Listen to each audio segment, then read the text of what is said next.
Alright, everybody. Welcome back. I'm Captain Red. We're back with the Great Ace Attorney Chronicles. Last time we did some investigation on Kusuma's murder. Now we're going into part 2 of the investigation. Let's head on in. Let's see what we got.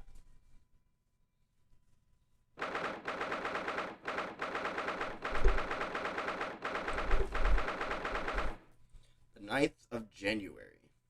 SS Bura First Class Cabin Passageway. I wish we hadn't been thrown out like that. I wish we'd managed to find some clue to as what the Speckled band might be. We didn't manage to investigate at all. And I imagine that we won't be able to for a while longer. We'll never get past that sailor guarding the door. He's clearly glaring at us if to say don't even think about it. Oh, wait a minute. What is it? Oh, what happened to our great detective friend? Where did he go? Oh yes, he completely disappeared. When did he do that? He slipped away as quietly as the wind, but not before ensuring that these shirts were securely back on my wrists.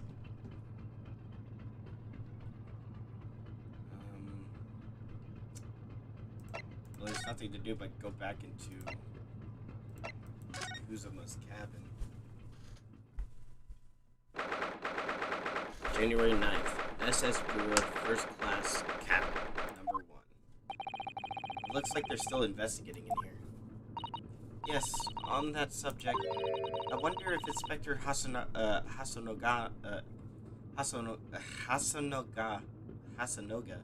is unscathed. What do you mean, unscathed?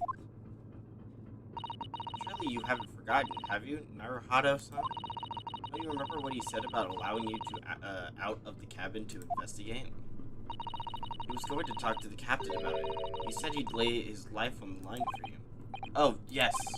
But I'm sure he was exaggerating. Let's see what he has to say for himself. He might have some new information for us. You never know.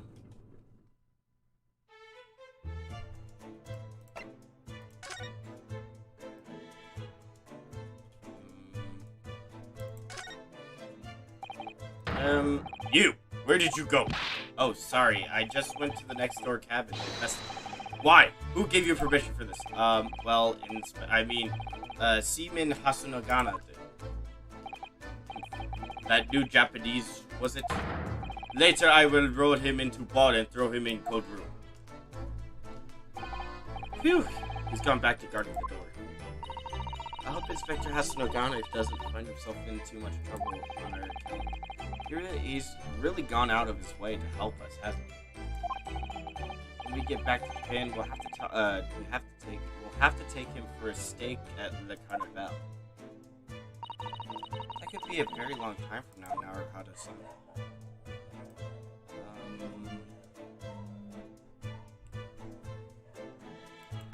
The sword. That's Kazuma-sama's precious sword. He never went anywhere without it. Yes. He was always saying that a Japanese man's katana is his sword. I believe he he had to work very hard to convince the government to allow him to bring it on the trip. So that shows how important it was to me. And now he's gone. I'm not ready to let his spirit go just yet.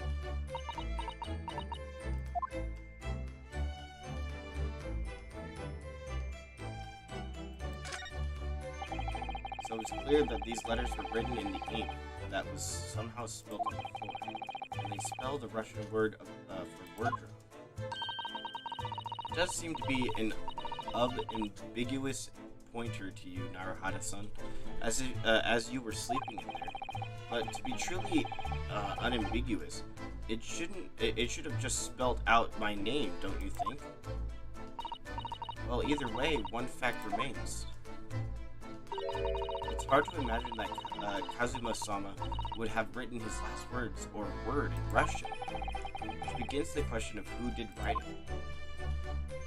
So it was Russian. That's for sure. There he is. Oh, he is beaten up. Ah, you're back. Inspector! What happened to you? Your face is... Please, don't worry about it. Beaten. They're just scratches. How is that a scratch? Made by a bear, maybe. I told the captain that I've given you permission to investigate. He told me he'd pummel me with his fist and then toss me overboard. What? But the pummeling was over in a flash, and he must have decided against throwing me out overboard.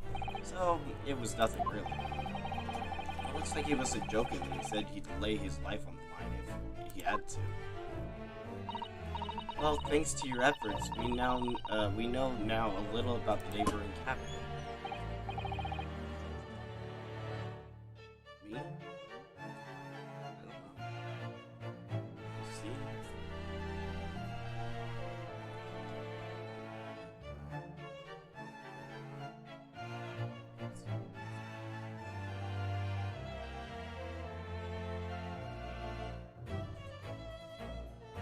Yes, so I understand. Oh! I bumped into a man claiming to be a great detective a little while ago. I think his name was something like Erlock Scholz. I don't think he was German. Ah, that explains it. Shall we compare notes then? We can tell you what we've found out. Yes, let's do it. I like how he still has his arm like that. What? Nikolan Pavlova? She's in the cabin next door?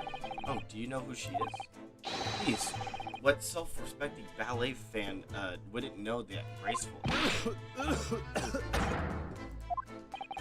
Oops, I think I upset her. Well, that tells us the neighboring cabin is unrelated to the case at least. Oh, how? Because angels don't go around committing crimes, do they? Now I definitely understand. Inspector, has your investigation into your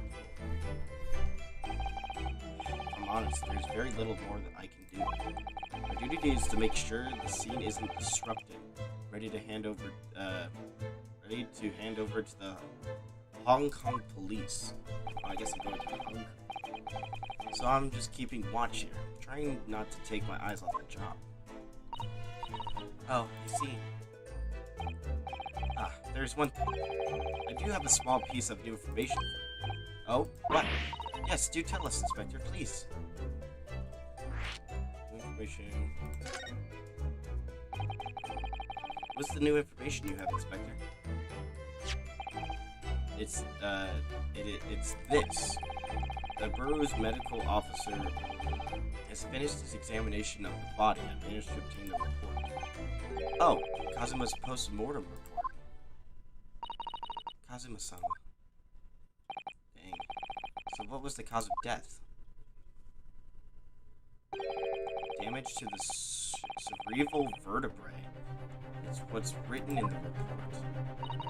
His neck was broken? Yes, it would seem so. There were no obvious wounds or other signs of injury.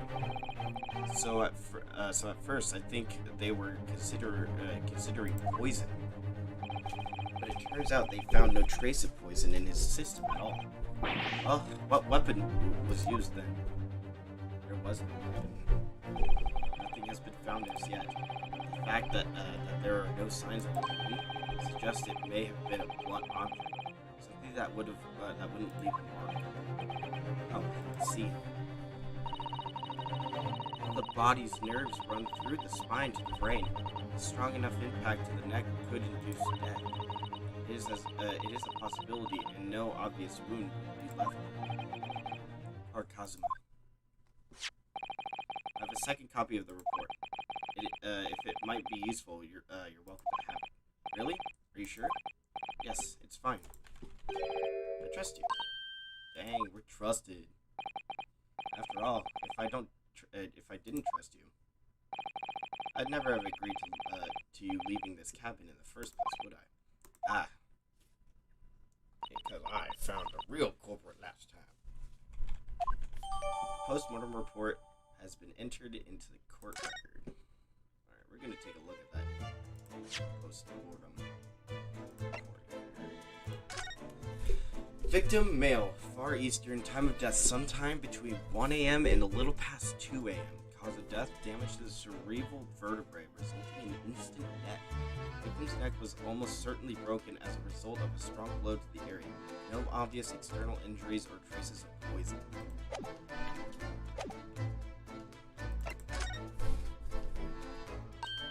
Oh, Mr. Sholmes was here, was he? Yes.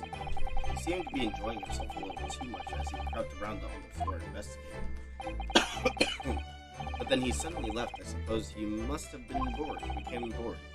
Did he say anything after all?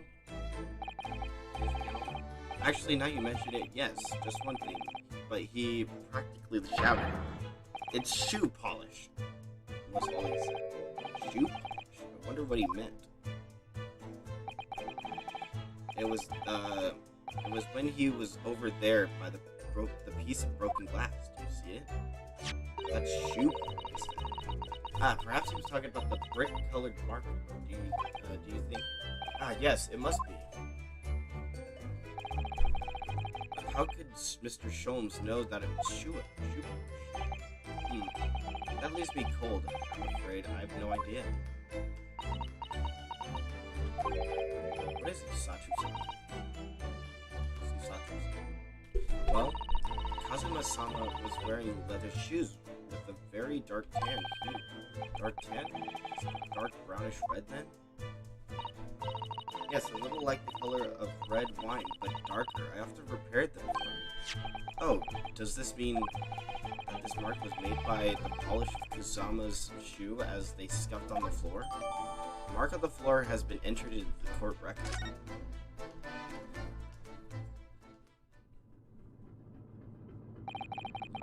That's really all I can tell you at this stage.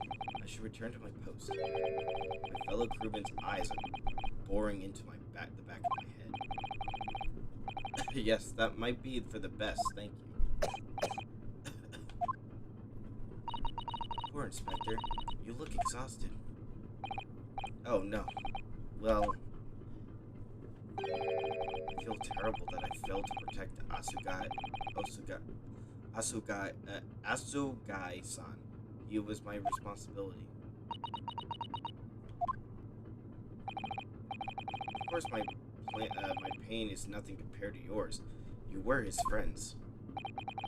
The truth is, I seem to have had a heavy head ever since I woke this morning.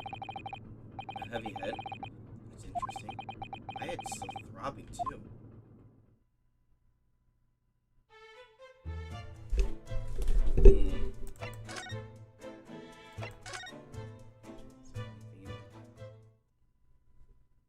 So what's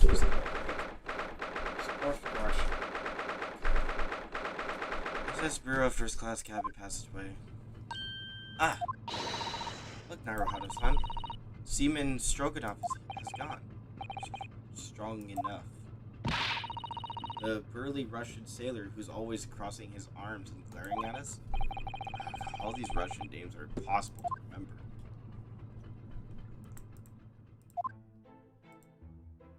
Tra-la-la. Tra-la-la. Did you hear that? Like someone's singing. Tra la la, leery leery lay.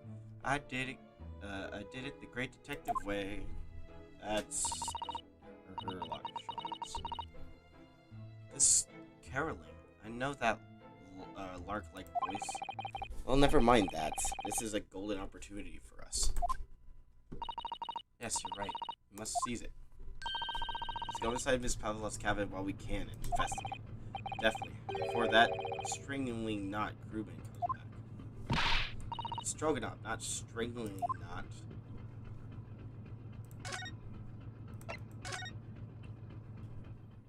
She might also be gone. Yep, the case is open. SS Brewery, first class cabin, number 2.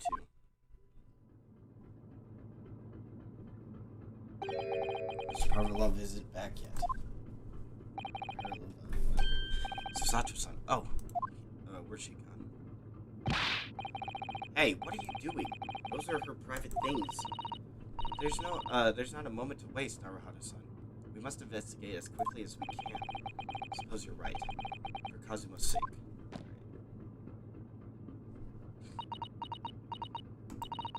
Not just for Kazuma-san. What do you mean? It can't be long until we arrive at port in Hong Kong. I don't want you to be in those handcuffs when we get there. Really? We must solve this case, Naruhata-san. By ourselves if we have to. Yes, we will.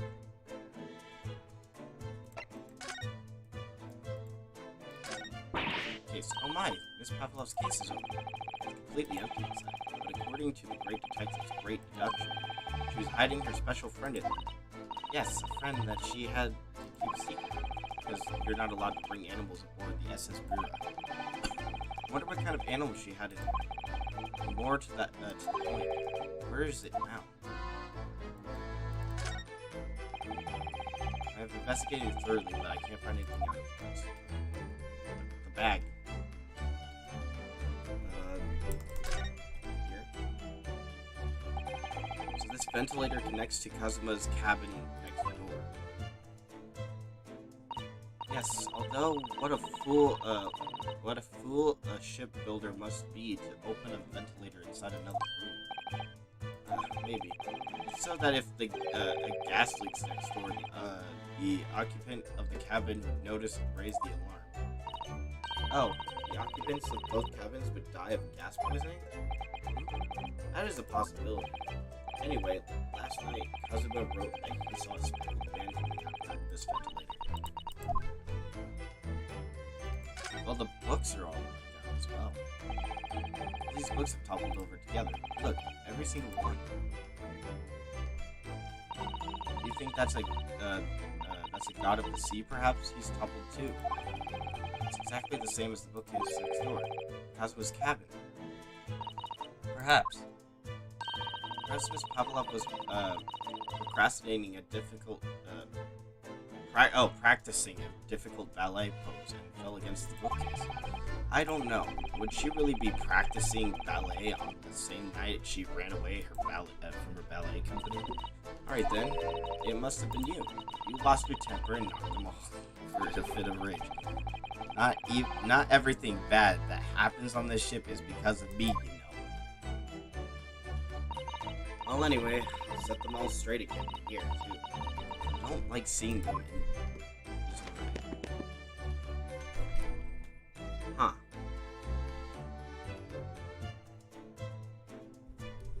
It has to do something with books. Desk. There are just a few books on the desk. Nothing else but by the looks of it. Well, Miss Pavlov only ran away from the ballet last night. She's hardly occupied this cabin for any time at all. That's true. I wonder what kind of book she likes to read. Let me see. Yes, I see. It would seem that Miss Pavlov enjoys reading. Books written in Russian. Thanks. I think I probably already knew that. It's rude to ask too much of people, Naruhata-san. I only remember that. It's not my fault I didn't ask it. Wait. I wonder what this little saucer's doing on the floor. Yes, it does look like it's been dropped. More like it was put there deliberately. Oh, do you think there could be a leak in the roof just above here? A leak? Is this ship quite safe? I'm sure that even if there is a leak in the roof, it doesn't mean the whole ship is going to sink. No, you're right. Of course you're right. We need to have a trial. She's really trying to persuade herself, isn't she?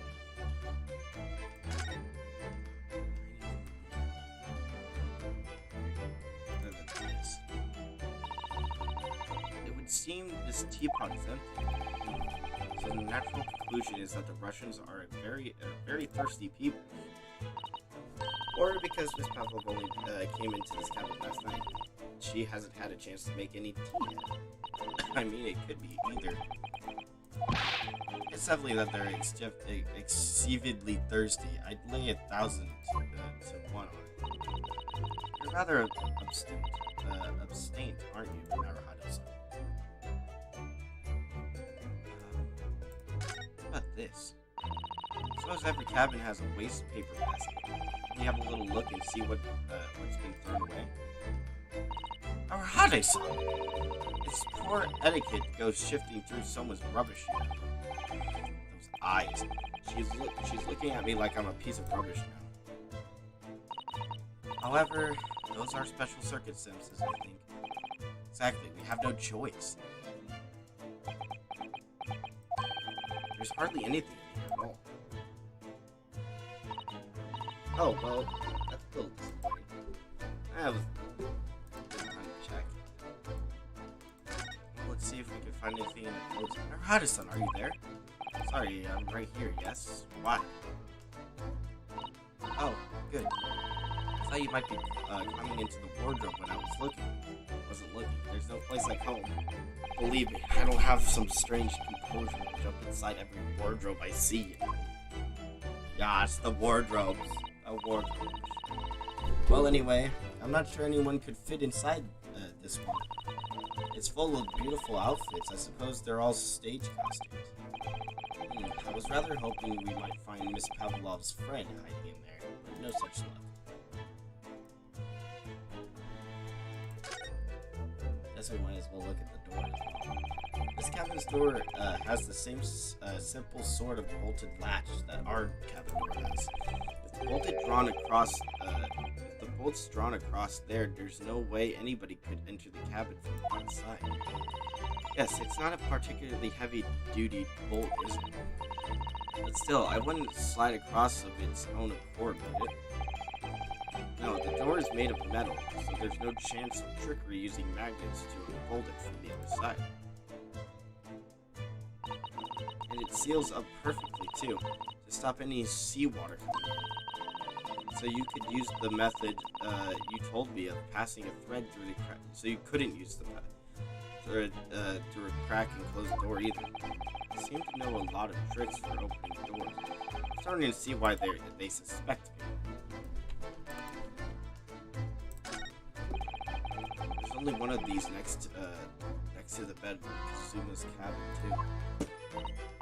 Yes, it's a bell cord.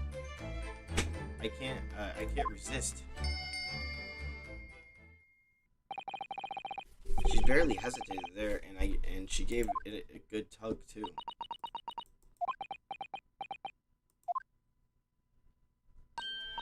No, I didn't actually expect anyone to go. We don't want them to. We're trying to investigate it in secret.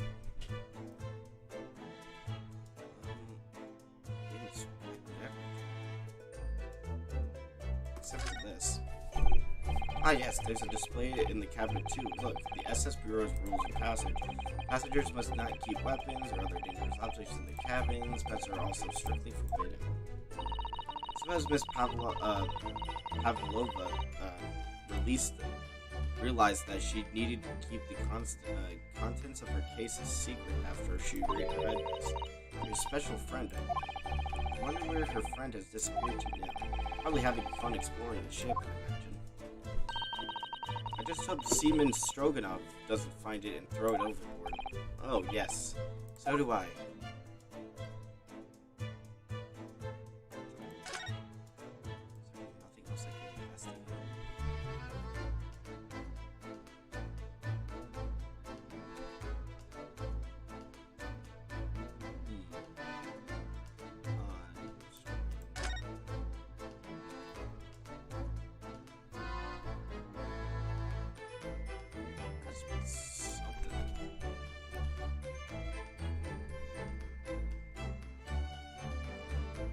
I've investigated everything.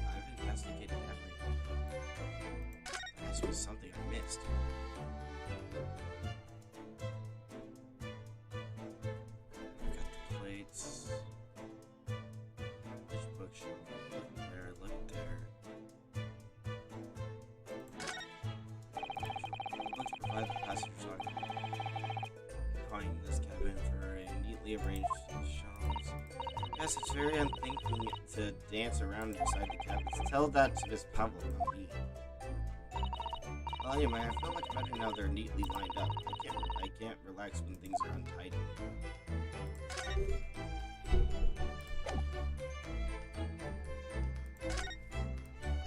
We looked in the cabin. I don't see anything else that we could around history.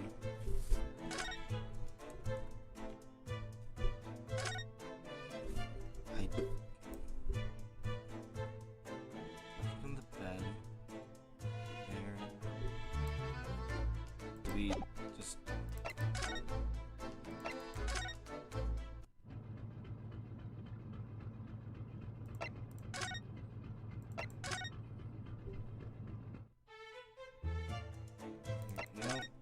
apparently we have to go back to Miss Pablo's cabin.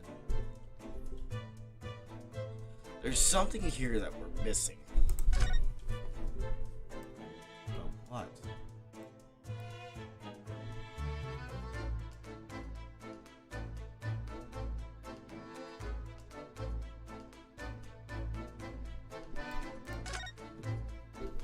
What are we missing?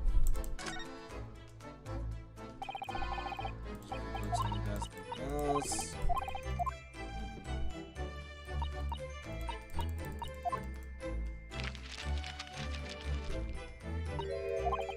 Yeah, it looks like I've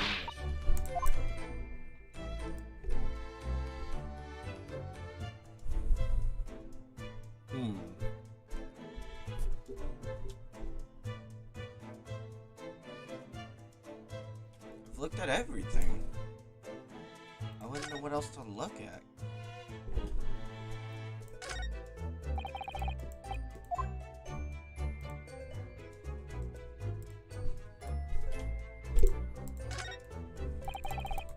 I've investigated thoroughly, but I can't find anything out of place. There's something about the door?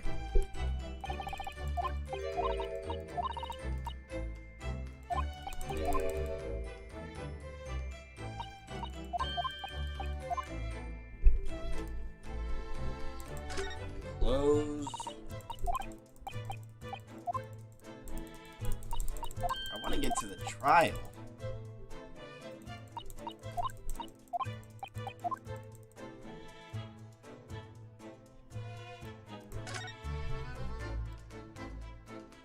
What am I missing? I'm missing something. But what am I missing?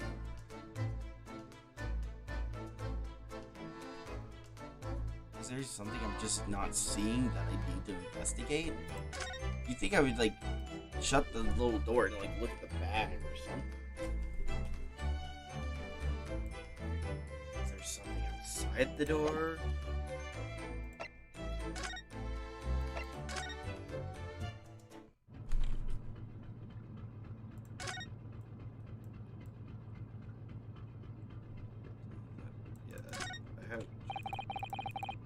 Pablo's cabin. This could be our chance. What? The burly sailor doesn't appear to be around at the moment. We could investigate every last inch of that cabin. I'm not sure if we could go that far. We could certainly do with looking around more. I'm sure we could learn something. There he is. Oh, Mr. Sholmes, look. You never know where he's going to turn up next to you. He seems to be stealing a look at something as he sings to himself. Of course, we forgot to talk to Sholmes. Tra-la-la-la, leery-leery-lay. I did it the great detective way. He's still singing. Do you think he hasn't noticed us? Oh, he's simply in extremely high spirits. Yes. There were times, I'm sure you knew, where the yard bit off more than it could chew. And through it all, when there was doubt, it's lucky Herlock was about. Excuse me. I solved it all, and all I stood tall. I did it, the great detective. Mr. Sholmes! Ah! What is it? You want to fight? I can beat you up. Honestly, interrupting a fellow when he's singing, and I was about to reach the climactic finish. Sorry, I thought you were never going to stop, so I figured now is a good time to end. I fairly needed to narrowly dropped you to the floor, which with one of my famous right hooks. Alright, I get the picture. Now, can you put those fists away? I'm ready for a fight. You fool. Mr. Sholmes, you seem to be examining something before we interrupted you. Ah, yes, that. I was immersed in studying of the ship's log as penned by the stockily built crewman who is usually on guard here. Oh yes, the ship's log. Did you find anything useful from it? Not a clue. Well, after 2 a.m. this morning, the majority of the entries are blank, which means that there was nothing to report, nothing of note happened. So, you truly are a student from the land of the rising sun. You've been utterly blind by it. Sorry. Your logic, my boy, is inverted. Whatever do you mean, Mr. Sholmes? Observe the other pages, and all shall become clear. It would seem the same crewman off stands sentry in the first-class passageway. And he has an almost religious practice of recording nothing to report every half hour. Oh, he writes that in every 30 minutes. Nothing to report. Precisely, but simply the seaman writes nothing to report when there is just that. And yet, the ship's log from last night is largely blank. He didn't even write nothing to report. You mean... Yes, there were circumstances afoot last night, which led to the seaman being absent from his post. What kind of circumstances? What happened?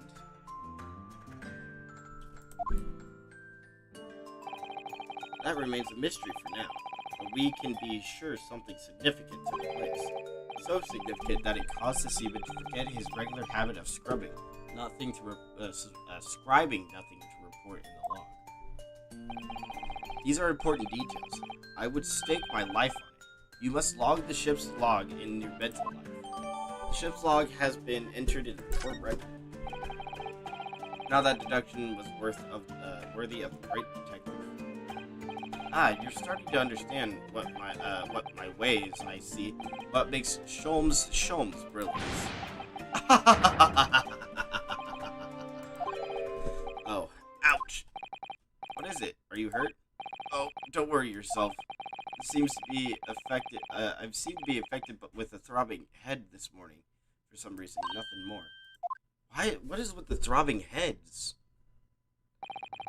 Well, my friends, until our next encounter. What's with the throbbing head? Something happened. He's still singing to himself. I can hear it as he wanders off down the passageway. Something wrong, Susato-san? You seem lost in thought. It's just, well, I feel the same. Sorry? Ever since I woke this morning, I've had something of a headache. A sort of continuous throbbing. Oh, you too? Everyone on this ship was gonna die. I guess we need to go back into the cabin. Ding-a-ling-a-ling-a-ling-a-ling-a-ling. What's that?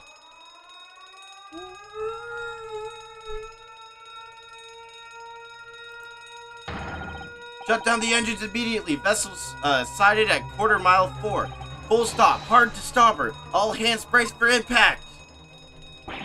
What the? Pirates! I think we're about to crash into another ship. What? I can't stand. Susato-san, hold on to me. Ugh. Ooh. Susato-san, are you alright? Are you injured at all? I think I'm fine. Thank you, Naruhado-san. Oh, what happened? Looks like we've avoided all collusion.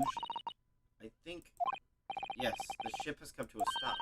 Oh my goodness. What about you, Naruhado-san? Are you hurt? No, I'm fine. Hello? Is anyone in there? Shout if you need assistance. Oh, that sounds like Inspector Hasunagata. Is that you in there, Naruhado-san? Unbolt the door quickly. What? The bolt? So that's how it locked. Look at that. The door is bolted. Did you do that, Susato-san? No, I didn't touch it. Well, that's strange. How did... And look at all the books. The ship stopped. And it bolted the door. Which means someone came in and killed him. Which means I'm no longer a suspect. Or, I mean, I'm still a suspect. But that means someone on the ship did kill him. Now, Hudson, aren't you going to open the door and let the inspector in? I better tidy this place up first.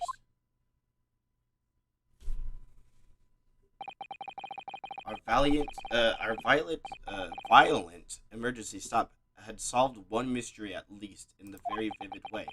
But I knew that what awaited us on the other side of the cabin door would not be pleasant. I hurried around tidying up the cabin with a new sense of foreboding in my heart. Uh-oh, to be continued. We're gonna keep going. This either is the trial or another investigation. Investigation part 3. Okay. So this was just an investigation thing. Okay. I've never had that in an Ace Attorney game. 9th of January. SS Rura, Miss Pavlov's cabin. Somehow, the door to the cabin we were in ended up bolted after we made an emergency stop. Susato-san took a deep cut and then gently slid back the bolt.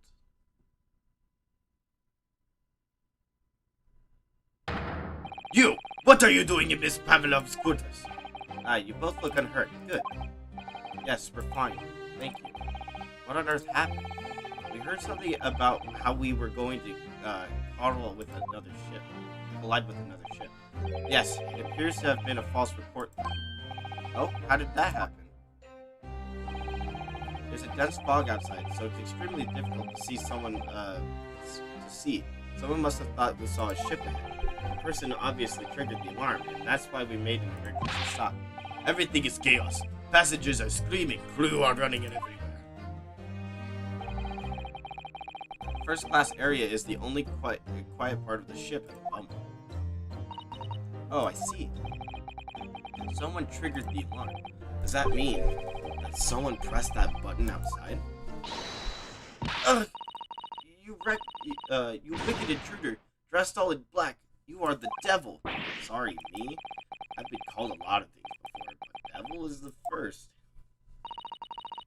You opened my traveling case. How could you? What?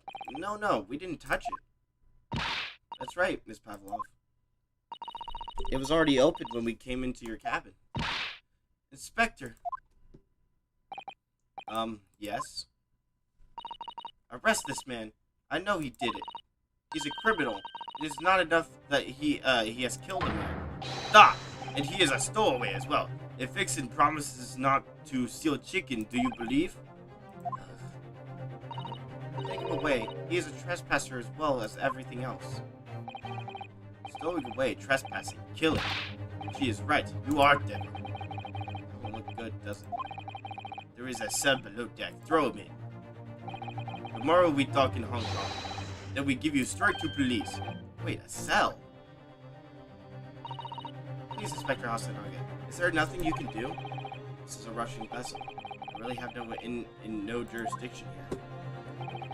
After my last effort to appeal to the captain's good nature, I think I'm out of options.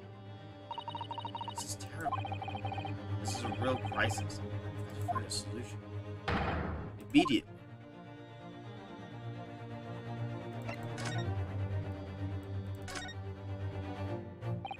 Miss Pavlov, can I get out? Listen, I'm sorry that we snuck in here without your permission, but get out now. We just need to investigate in here. It's no use. She's not going to listen. We need to find someone who will. Please, just give me a little more time. I do nothing for you, except show you a way to a ship's prison cell. I'm innocent. I didn't kill anyone. And trespassing and stowing away? Well, you know, sometimes life can lead you down some unusual avenues. Well, now if you are guilty, ship's cell is the only place fit for you. Come on. There has to be some souvenir to savior to rescue me from this crisis. You've got yourself into a difficult situation. By entering this cabin uninvited. Sorry, I was so desperate to find a clue. I'm afraid there's really nothing more I can do to help you. If I push my luck any further, a punch into the face would be the last thing, at least. I'm really sorry. I have to take responsibility for giving you the freedom to investigate Miss Pavlov's cabin. Now this has happened. I'll have to report to the captain at once. He's a savior. Wait, this. Just need to keep calm and focus on the task at hand. Don't touch my things! You want me to show you what crawfish hibernates? Yeah! Oh. Mr. Naruhito, what do you think you're doing? Wow, everyone's attacking. I was just starting to think she was my friend. Is there anyone who can help me out of this mess? Sherlock!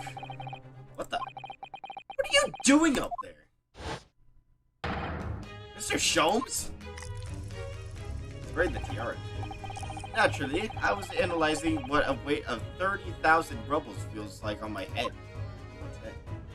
He's got the tiara! Dun dun dun! Welcome, Tsushima, to the screen. How are you, my friend? There isn't more tomfoolery, my boy. Oh, no, no. Well, why were you hanging out from the hook before then? Isn't it obvious? To properly assess the weight of the 20,000 rubles, actually, I wish to determine if it would bend to consider it looking hook on the wall, so full of brag and bounce. I never know whether to take this man seriously or not. Ah, you again, the great detective. Ah, it's Speckled. I confess I've been looking for you. I have something to report to you most urgently. Well, you might try looking for me somewhere other than a hook on the wall. What is the report? Speak. An urgent report from the great detective could mean but one thing. Yes, the case of the curious murder that took place last night here on this vessel, the steamship Bura, has been solved by me, naturally. It's not been solved. No way he solved this thing that quick. What? Really? It was you! Yes, I have eliminated all other possibilities. No other explanation exists. So, allow me to eliminate all your minds. For I'm about to reveal my great detective's greatly admired great deduction to the case. That he died by literal... Ha! You have solved it! Even Hedgehog understands this case. Well, we all know who was responsible for killing student boy this morning. When we found criminal in the woods. It is the stowaway, and he has then come to prove it. I didn't do it. The trouble is, there doesn't appear to be anyone else who could have killed the victim. Because, as everyone knows, the cabin door was bolted shut from the inside. That means the culprit must be someone who was inside the cabin. That is incorrect. I object. Yes, it was, it's what's called a locked room mystery in detective stories. Duh, locked room! That is point! The room was locked? Well, I can't deny that. There's no way the bolt could have been drawn across from outside the cabin. We were all quite mistaken. The cabin next door is not a so-called locked room at all. Dun dun dun! What? Oh yes, there is another entrance. An entrance used last night by the culprit in order to gain access to the cabin despite the bolted door. What other entrance? We need to discover. Why? It gapes open mouth at you even as we speak. The ventilator. The ventilator?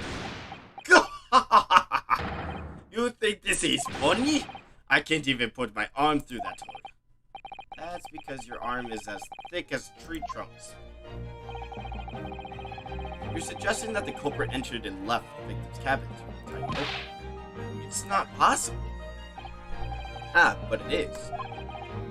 And last night, the victim even witnessed the intruder in the act of passing through the ventilator. Mr. Sholmes, do you mean... Are you referring to the words Kuzama-sama wrote in his diary? At 1:23 a.m., I can hear a faint whistling sound. At 1:35 a.m., what looks like some sort of speckled band is dangling from the ventilator ground. It was a snake! Precisely, my friend. But what does it mean? What is this speckled band? The answer to that particular conundrum is in this very cabin. Oh? He's ready for a fight. Mr. Sholmes, what are you doing? There is a distant element of danger, but fear not, I am ready. What I'm about to expose to you all, to see will shock you into its course. Behold! What the? I knew it! It's a snake. Allow me to introduce you all to the band. The Speckled Band. A snake? Interruptedly. The Snake Killer.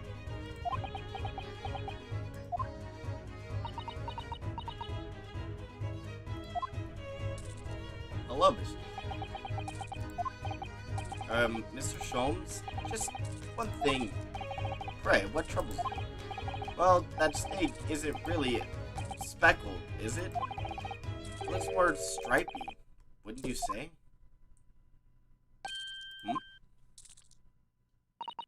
Yes, you're right. I think in this case, you'd have to call it the striped band, wouldn't you?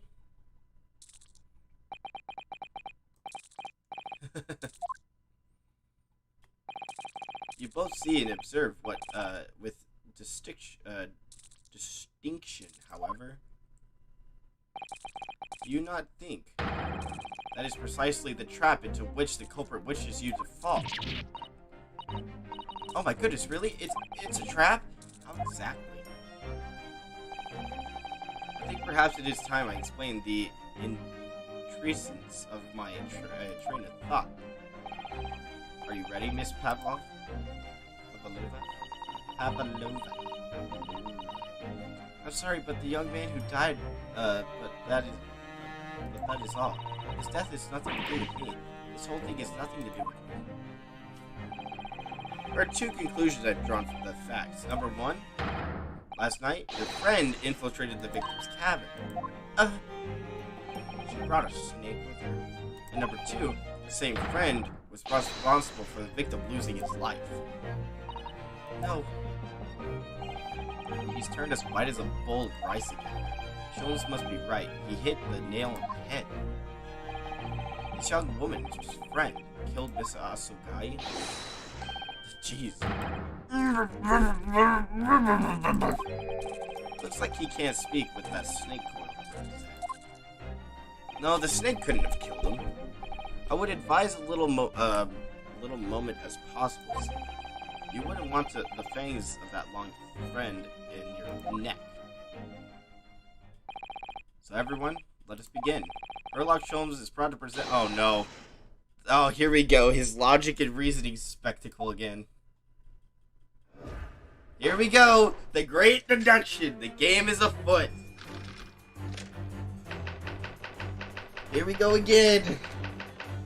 Intruder's identity. Miss Pavlov, moments ago you claimed the following. His death has nothing to do with me. The whole thing has nothing to do with me. Yet you cannot deceive yourself.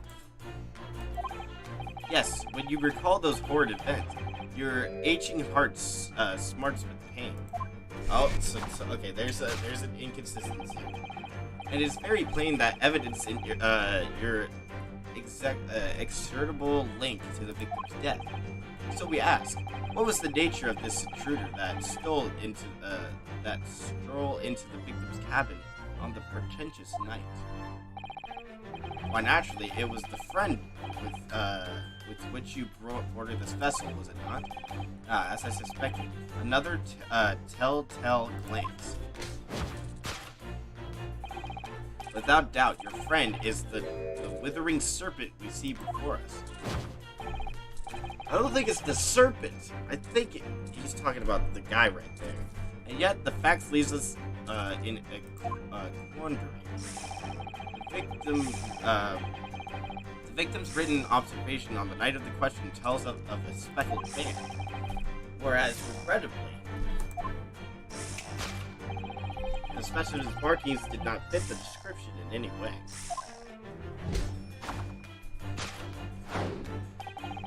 What explanation can we then give Prey? What was this sight that fell upon the victim's eyes last night? No, don't look at me. This has nothing to do with any of this. But it does. You have the answer to this quandary even now, hidden behind your back. Oh? Yes, that which is you are trying but failing to conceal can only be the snake's sloth skin.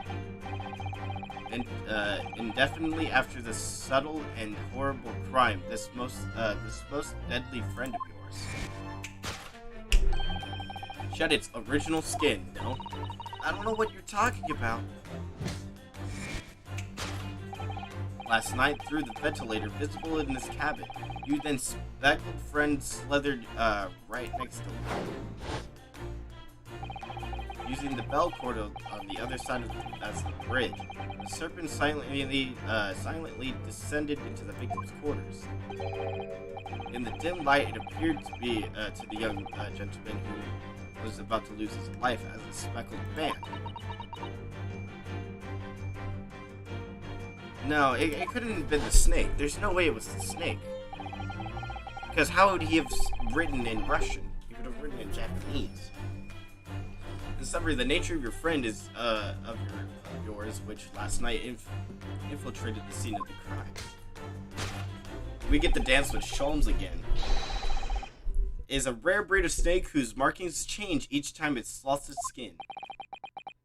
The snake so dreadful we can only imagine it would be found in the deepest depths of India. A beloved speckled snake. I don't think snakes can do that. How Mr. Asagawi died. Moving on, we come to the heart of the matter. The grim demise of the victim. How did this young man lose his life, and why? According to the data of which I have been appraised, it would appear there were no visible signs of injury.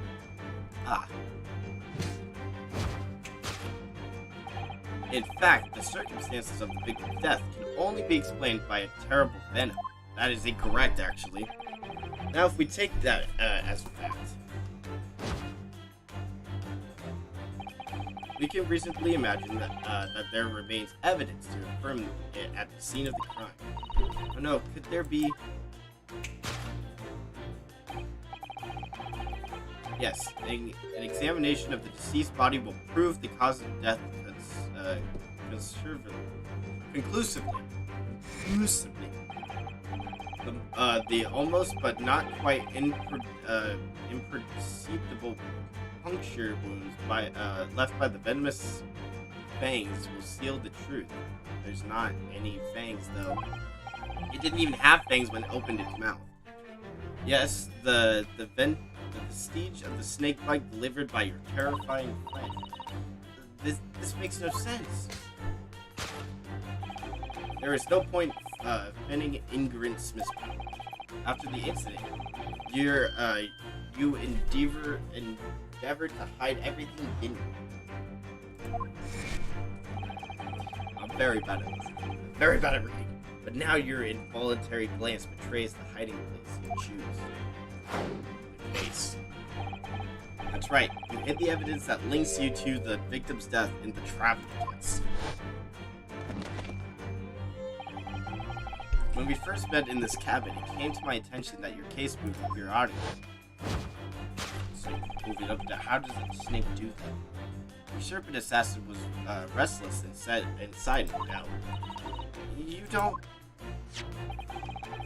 It is telling that the victim made note of a low whistling sound that he heard minutes before his bang. That was your signal, was it not? The sound you used to train your serpent. To train? Indeed. You put the serpent through the ventilator and wait after the period. What the heck was that? It was a whistle. What? Did he whistle? And wait, after a period, you summoned it back with a whistle. You couldn't know if the animal had done its duty, so you would listen for signs of life next door. The victim appeared not to have been dispatched. You released the snake once more. Do you deny this snake has undergone such training? It's not true. Having slithered through the ventilator down the bell cord, the creature needed only to sink its fangs in once, and its venom would course through the victim's fangs, ending his existence forever. That is the true nature of the Speckled band that took the poor young man's life. There can be no doubt my logic is infallible. That is untrue! I object! Objection! Your things are wrong because I need to actually find the real culprit and I know this dance. Thus concludes Sherlock Holmes' great deduction of the Speckled band. Objection!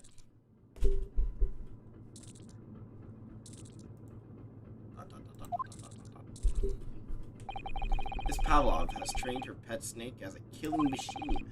There on the floor, you will observe a saucer of milk. The promise of food is the key to training any creature. Incredible! You solved the mystery! Amazing! Your great deduction really lives up to its name. I see now why Sherlock Holmes has become such a household name. Actually, that is not it, my friend, because a snake cannot write in Russian.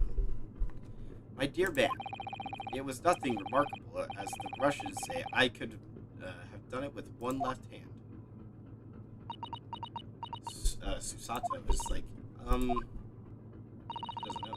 Can I venture an opinion, Mr. Sholmes? But of course, what's on your mind? It's just about your deductions before. Some things don't quite make sense to me. I welcome questions as to my method, and I will answer both loudly and proudly. Oh, well, good. First of all... Uh-oh.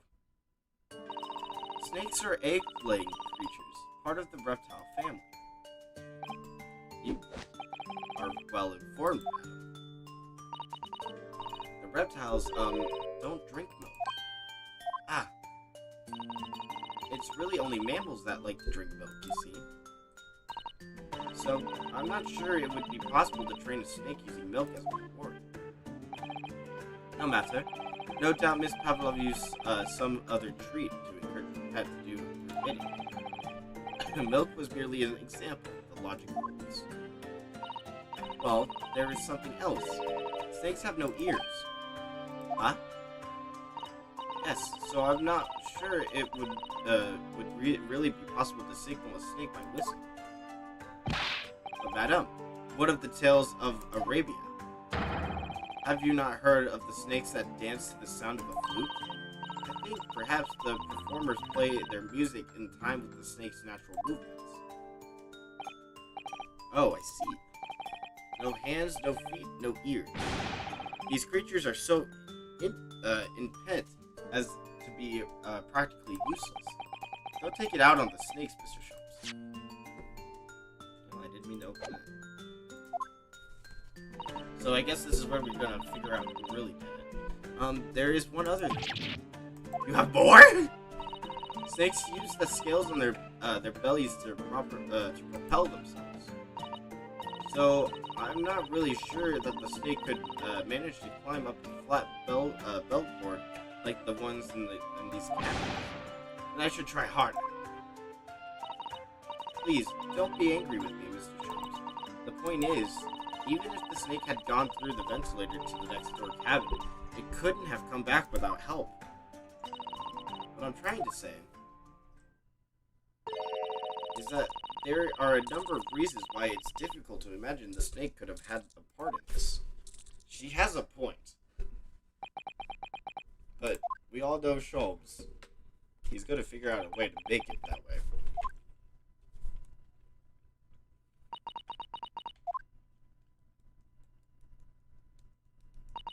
I think we need to step in and help again, Mr. Naruhito. Oh no, you don't mean... Yes, we need to modify Mr. Sholmes' latest deductions and turn them into the great ones they ought to be.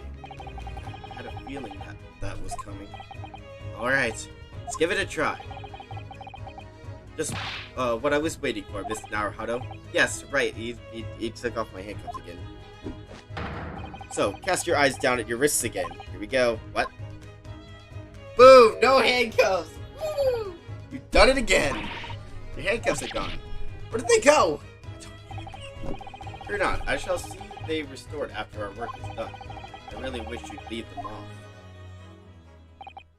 Now, everyone, let us begin. Sherlock Sholmes is proud to present the Logic and Reasoning Spectacle. Spectacular. Here we go. Course correction. Hold it, Mr. Sholmes. I object. All right. Now we have to figure out the inconsistencies. Miss Pavlov's moments ago, you claimed the following: his death has nothing to do with it. The whole thing has nothing to do with it. Yet you cannot deceive yourself. Yes, when you recalled those horrid events, your aching heart smarts with pain. There we go. But first is consistency. She does have a pained expression on her face. Yes, that's true. She looks as though Kazuma-sama's death is weighing heavily in her mind. But you're not sure Mr. Sholmes has read her quite correctly, is that it? Could there be some other way to interpret her expression then?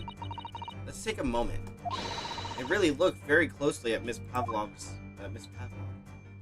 Okay, it's not her aching heart. Wait. Right there. Claw scratch. Yes!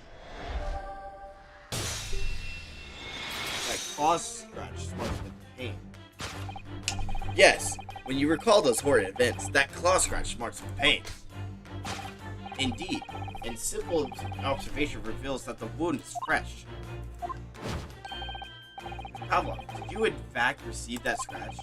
Sometime last night? Ah! Here we go. When I think about the young man who died next door, I feel so sad.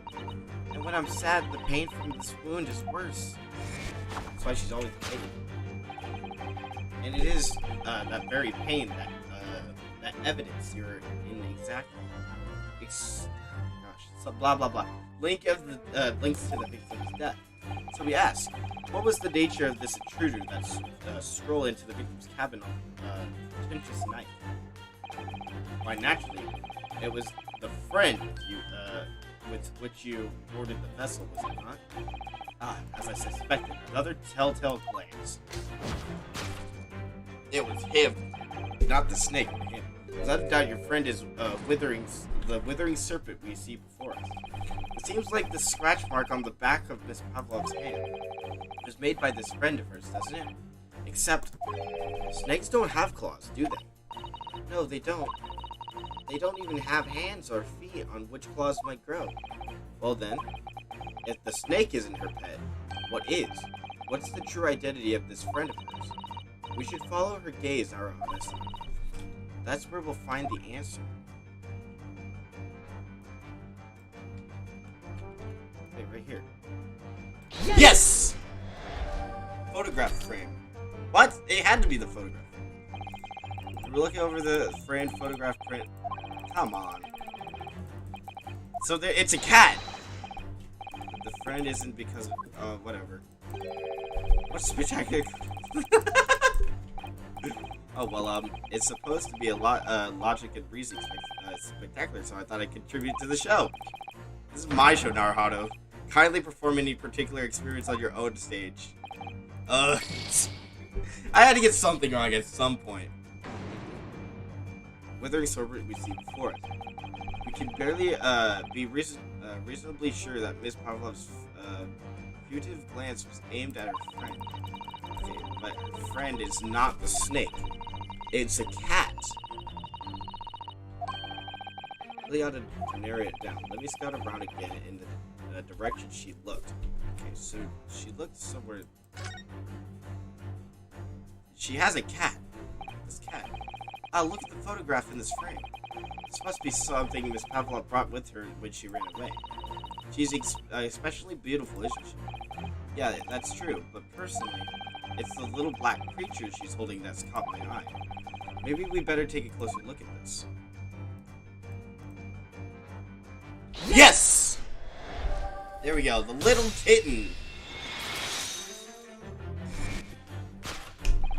Without a doubt, your friend is the little kitten we see before us. Yes, the scratch on the back of your hand makes that abundantly clear. Oh no. The whereabouts of this black kitten isn't clear, but what is clear is that you brought the animal with you when you ran away, didn't you?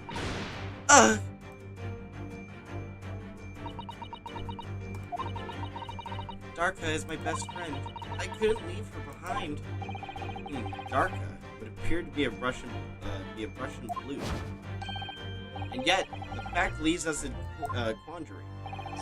The victim's writing observation on the night of the question tell of a speckled band, whereas regrettably, the specimen's markings did not fit the description in any way. Do they think the cat killed him? I highly doubt a cat can kill. The explanation can, cat can kill. What explanation can we then give prey? What was this sight that fell upon the victim's eyes last night? No, don't look at me. There has nothing to do with any of this. Oh, but it does. You have the answer to this quandary, even though hidden behind your back. So, this is the speckled band is. Yes. That which you are trying but failing to conceal can only be the snake's sloth skin. That isn't it. You see that? She just took something out of her pocket and hid it behind her back. She just, if she just left it in her pocket, no one would have ever known. Oh yes, Polly's like that are Mr. Strom's specialty. He even so clearly forced her to reveal something. I thought deduction was his speciality, or maybe making me believe that was a Polly too. Anyway, I find it hard to believe that's the skin of a snake. In which case, just what is Miss Pavlov hiding behind her back?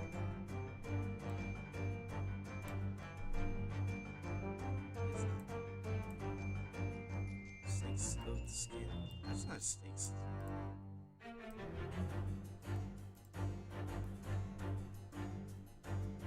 I think we have to definitely click on it. Well, it's a speckled. It is speckled and it is a band, but What is it? It seems to be soft and fluffy. A long piece of cloth of some sort. It looks like a handle out. I think it may be a cat toy. This is sort of common in the West, apparently. How is that a toy for cats?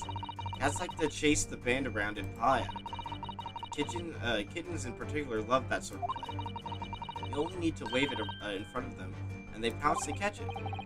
Oh, that sounds adorable! I want to see that. Haha. That sounds positively, P-A-W, positively adorable. Positively audacious. Cat's toy. Okay, now we have to present it. Yes!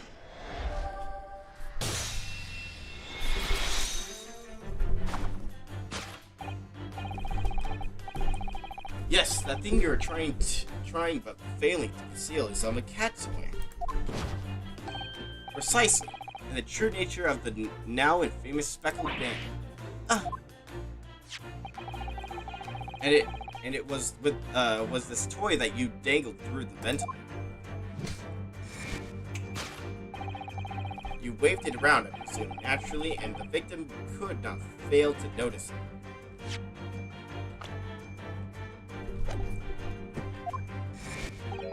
But why? For what reason? My dear boy, there can only be one answer. After her feline friend disappeared through the ventilator to the neighboring cabin, Miss Pavlov attempted to use the Speckled cat's toy to incite the creature to return. In summary, the nature of this friend of Miss Pavlov's, which last night infiltrated the scene of the crime, is a blast of some Russian blue breed of cat by the name of Darky. A truly troublesome feline, young Darka is proving to be. She must be caged once found. You will forgive us for borrowing the photograph of your pet, Miss Pavlov. The photograph of Miss Pavlov and her friend, a kitten named Darka. The tiara she would wear on stage could also be seen. Where did the tiara go anyways? It was after I gave her food last night. That's when it happened.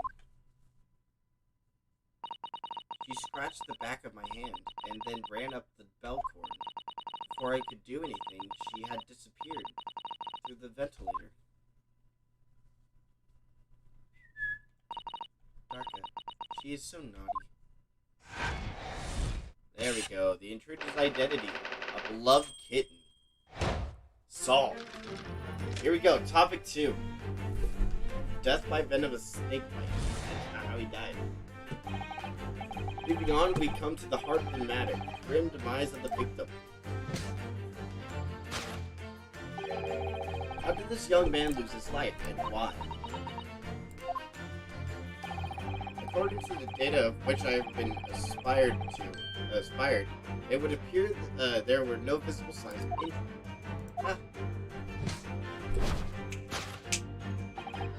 In fact, the circumstances of the victim's death can only be explained by a terrible venom. That is incorrect. What Mr. Sholmes says is true. There were no signs of a wound anywhere on Kazuma-sama's body. That's right. But Mr. Sholmes seems to be unaware of one very important reason. Kazuma wasn't poisoned. Yes, it would seem so. Let's give him the information he's missing now. The report. Yes!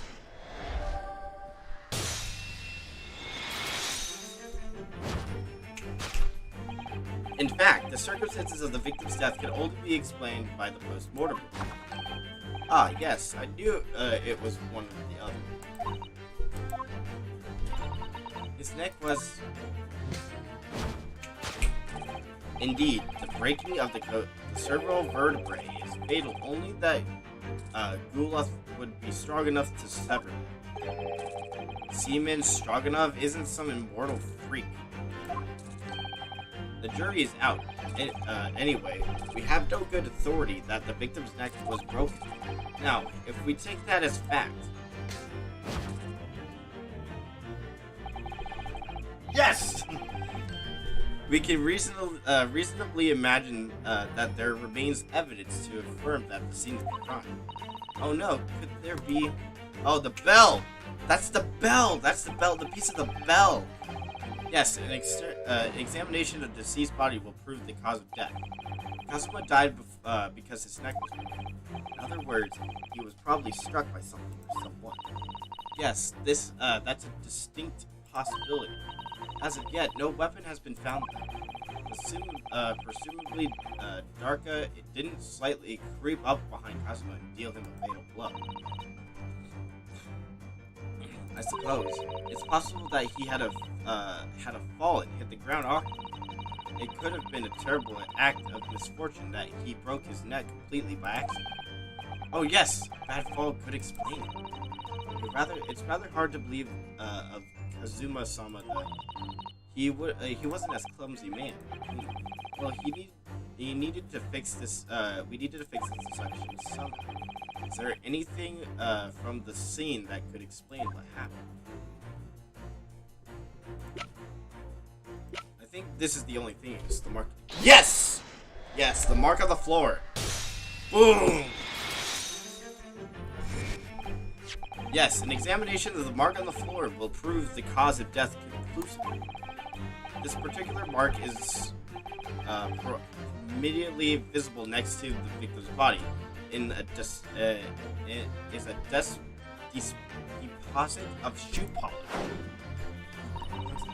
Yes! Objection! Shoe polish. Indeed, positively identified by the little analysis device I constructed, which I carry now as a matter of course. Beeswax, tallow, and dye were present. The undyeable ingredients of shoe polish. That's weird. The color of the polish is a perfect match of the color of Mr. Agi's laced leather shoes. So basically, this is just an accident. It looks like. Looking at this mark, it's not hard to imagine what happened. For some reason, Mr. Asagoi must have caught his foot on at the point on the floor and tripped. Please, no.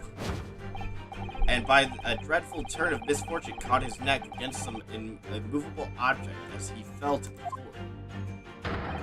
Suffering a fatal blow to the spine, the victim's vertebrae shattered, and in an intent, he lost his life. No! I don't know anything about this.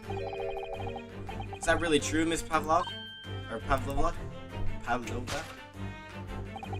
What about the evidence left at the scene where Mr. Asagawa lost his life? Yes, the facts are as clear as day to me. You did all you could to conceal the incriminating evidence. Now your involuntary glance betrays the hiding place you chose.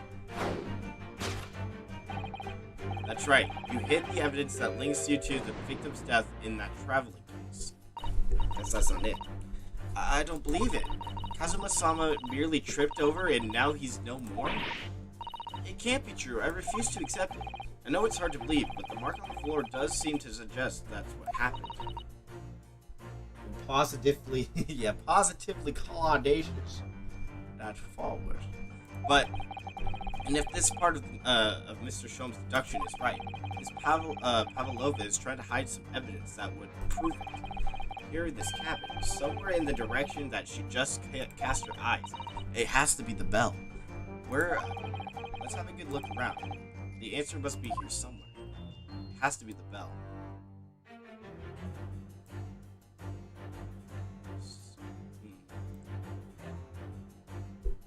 I can't see much. I mean, we could look at the travel case. There's nothing there. This is where Miss Pavlova hid her friend. That's right, and it wasn't a snake after all. No, it was that little kitten she calls Darka. Not that it's anywhere to be seen now. It seems to have let itself out of the case and gone exploring. I expect it's wrapped itself around someone's head somewhere trying to make a new friend. Either that or it's scratching their hand to pieces. The point is, where has it got to?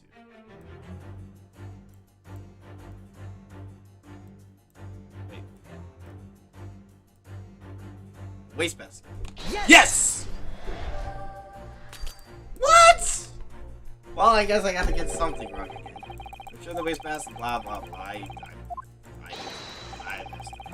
messed up. I didn't look into the wastebasket.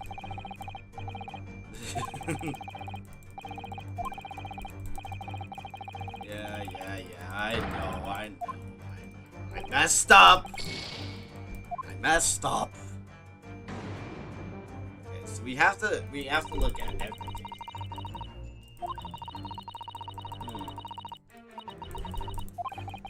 That was hard to believe, but the mark on the floor just suggests that. But I have a feeling there's something in this cabin. I think I need to look more into the wastebasket. It has to be that wastebasket.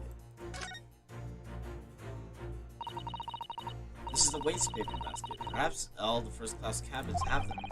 Miss Pavlov only started occupying this cabin late last night. Similarly, there's not much rubbish in there yet. Yes, there it is, the bell! Oh, what's that? It's a broken piece of glass, isn't it? Yes, it is. I feel like I've seen it somewhere before.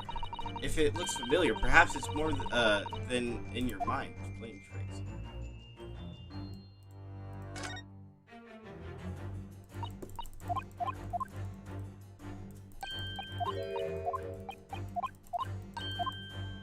And now I can... Yes! So, now I can say it? Come on. I knew it was the waste paper basket. That's right. You hid the evidence that links you to the victim's death in the waste paper basket. Ah.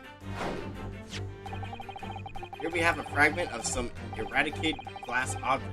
It would seem one of that has a familiar airing. Precisely. We found another piece of broken glass on the floor in Mr. Asagawa's cabin.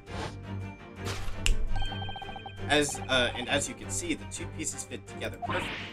Oh no. So, Miss Pavlova, shall we consider what this tells us? Why would it be that part of this glass object, which was evidently broken at the scene of the victim's death, should be found in the waste paper basket in your cabin? Yeah. You're well acquainted with this glass bell, I don't know. Is that hushed Russian accent of yours won't save you this time, dear girl. Why? Because we have conclusive evidence linking you to the bell in question. What? Take it away, Mr. Naruhara. Yes. The evidence linking Miss Pavlova to the little glass bell, that would be... Yes! If you look at this photograph, you can clearly see, hanging from Darka's collar, the very glass bell in question.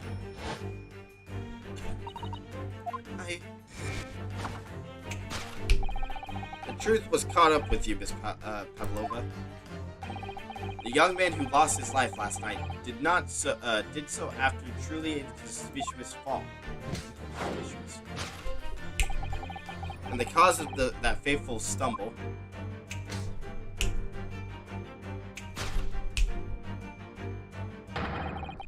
your absent feline friend, Darka.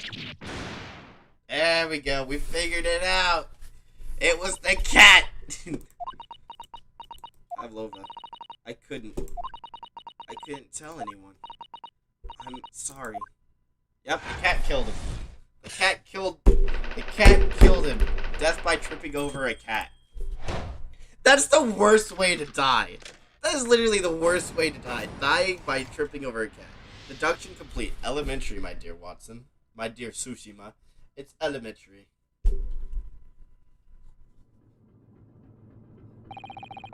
Why don't you tell us now, Miss Pavlova? Tell us exactly what happened last night.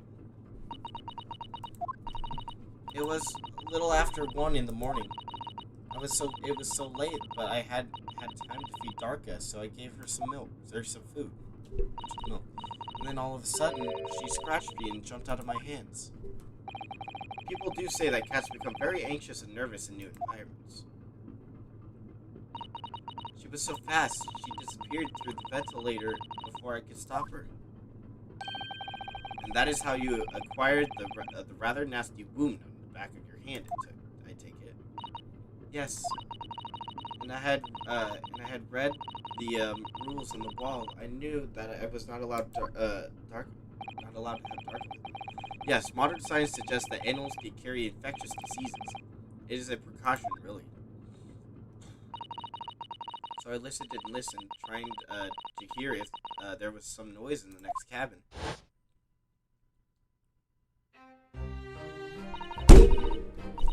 It was very quiet. I was sure if someone was there, he must be sleeping. So at that point, you thought it's safe to try to lure the kitten back in by dangling the end of the toy through the ventilator and into the adjoining cabin. Marco always loves this toy, but it didn't work. Nothing worked. I tried using her favorite toy. I tried whistling for her softly, but nothing. She didn't return. So the faint whistling sound Kazuma wrote about in his diary was Miss Pavlova trying to retrieve her pet. Cats have a propensity of remaining hidden in the shadows when frightened. Yes, so there was nothing else I could do. I just had to wait until she had calmed down. But then...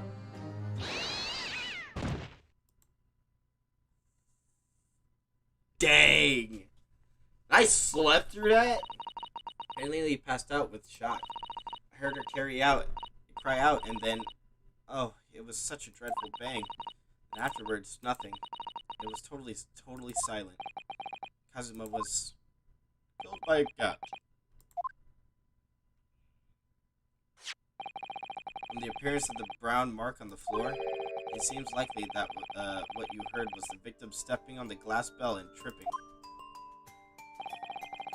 The SS Brua is a large vessel, but even she can pinch a roll violently without warning.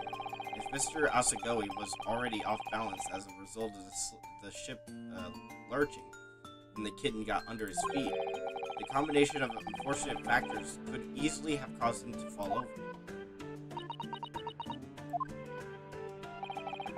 But what became of the kitten afterwards? In the end, I managed to get her to come back through the ventilator.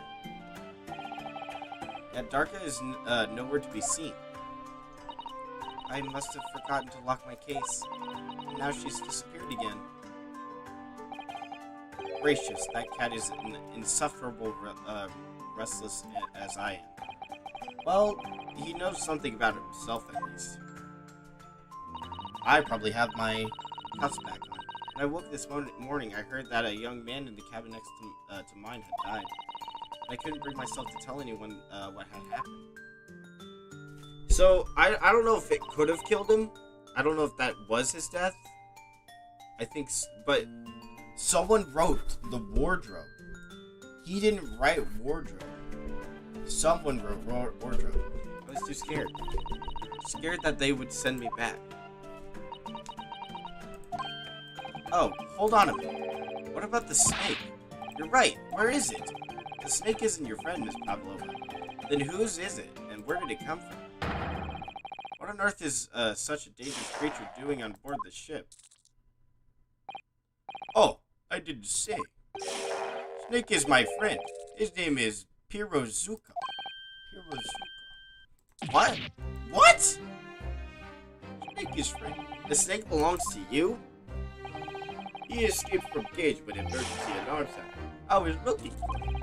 I did not expect him to find him in here. Yes, how did that snake get into this cabin? But animals are not permitted on board. Ha! We're at sea for 1 year. We want to be so long without a close friend, without someone who understands. Couldn't you find someone a little more human who understands you better? My dear burly fellow, gargantuan venomous snake, surely you can appreciate the danger you're putting everyone in. No, Vendom.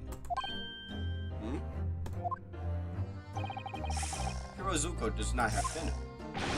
He is harmless, very long, but very gentle. He is adorable like Granny. It's venomless? Yes, now he is hungry, so he is in bad mood. But once I feed him, you will see big smile. And you feed him what? Milk, I suppose? Ha! Like they say, milk chickens. Ridiculous. Snakes that drink milk are only in stupid stories. Parwazaku eats mouses. Big fat round mouses. So is that what the mousetraps in the passageway out there is for? Of course! How else can I get my friend's favorite food? As I says top of the food chain, like to look in their eyes right now. They'll look at it, Holmes. It's like, it refuses to drink milk. It can't hear a whistle. Can't climb up a bell cord, and it's not even venomous?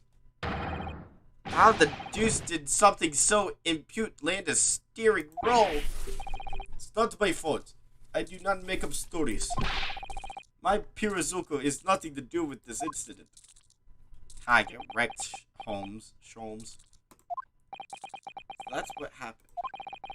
That's the truth behind my best friend's tragic death. I wouldn't say that.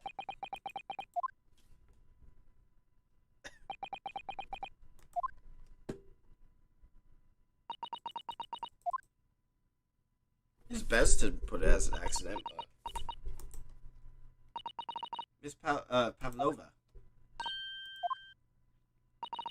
I understand the difficult situation you found yourself in, and I do sympathize. But please remember this. A young man lost his life. If you're going to attempt to cover up your guilt with lies, then, no matter what the circumstances, I cannot forgive you. But, what are you talking about, Miss Mikitoba? What lies? Miss Pavlova just confessed everything. That's not true. It was just a series of unfortunate events, an accident. I'm no great detective like Mr. Sholmes. I don't have a gift for knowing the truth. But even I can see that was not the truth. Don't you agree, Mr. Naruhado? To be perfectly honest, yes. There's a discrepancy in Miss Pavlova's story. I'm sure of it. I just can't put my finger on it. It's the writing. I confess. I was intended to let Scotland Yard deal with any outstanding issues on this matter. Oh? I'm only present here for the very specific reason. Truth is, you, Mr. Naruhado, are simply a distraction. A distraction? I do hope you've not been finding yourself shackles too uncomfortable. Yeah, I thought so. Not again! When did he do that? Especially as they're on your wrists as a result of my intervention. I was rather hoping I could resolve matters before we had our next protocol. Were, Mr. Sholmes? Yes, but I overlooked one important detail. Writing. The deceased young man was a very close companion of yours. He was he not? Yes. Kazuma was my closest friend. I owed him my freedom, even... In that case, we must follow this to its conclusion. No further distractions. You must uncover the real truth here, Mr. Naruhado. Yes, whatever that may be. The key to this is the discrepancy in Miss Pavlova's story, I'm sure. If I could chase that down, maybe the truth will become clear. The truth about how you really died. And about how the scene in your cabin really came to be. Alright, let's see what I can do. Alright, here we go. Excellent. Thank you, Mr. Naruhado. So then, shall we begin? Yes. What we should ponder first. Okay. So this is where we have to probably show Evan. this is new.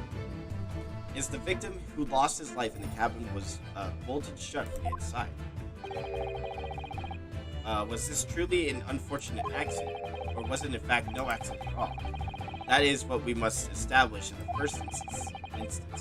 But we already established it haven't. The man tripped over the kitten that had climbed into his cabin via the ventilator. Tragic, yes. But still, Hold it! Wait, let's just take a step back. It doesn't make sense if that's really what happened, does it? I'm going to have to ask you to spell it out for me. Yes, it's starting to take shape now. There's a clear contradiction between the facts and Miss Pavlova's story. The evidence is right there in Kazuma's cabin. It's undefinite. His death couldn't possibly have been a mere accident. Really? Let's show our hand, Mr. Naruhodo. Time to present the evidence. The evidence that proves unequivocally that the victim's death was no mere accident. Yes! The truth is clearly recorded in this photographic print. There's no way that Mr. Asagawa could have left this message on the floor. That script, it's Russian, isn't it? Indeed, it is. The word written means wardrobe. I see what you mean. Most people would have a dying message in their native language. Japanese in this case. But maybe he was studying Russian. It is a simple language. He could have picked it up very fast. That doesn't seem like... That's actually not the point. It makes no difference whether he knew Russian or not. Sorry, what do you mean? Exactly what I said before. There is no way that Mr. Asagawa could have left this message on the floor. The reason why is clearly explained in here. Damage to the cerebral vertebrae resulting in instant death. Instant death.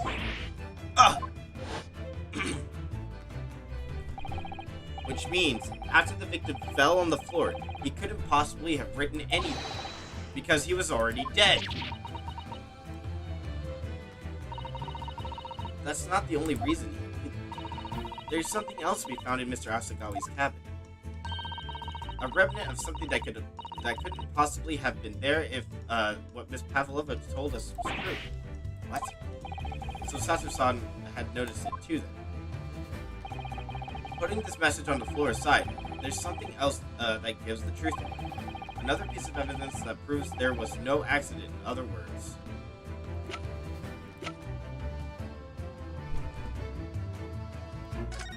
It has to be this. Yes! This piece of broken glass next to the mark on the floor. But that's the glass bell the kitten had around its neck. We already know all about it. It was broken in half when the victim tripped over the cat and fell. So we already have a satisfactory explanation, but it's the flaw in that line. Unfortunately, there's a very big flaw. A fatal flaw. What? If that's really what happened, then how did the other half of the bell end up back here in this cabin? Ugh! Yes, remember that we found the other half of the glass bell in that waste paper basket. Would you care to explain that, Miss Pavlova? She killed him? Gosh, this woman, this 15-year-old girl killed my best friend. Oh no. Both these pieces of evidence clearly point to the same conclusion. When Miss Asagawa died last night in this cabin, there was someone else in the room.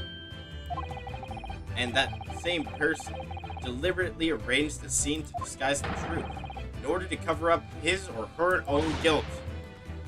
Yeah.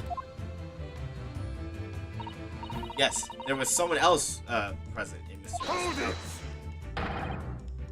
You are wasting time. Someone else was there. Duh, of course we know this.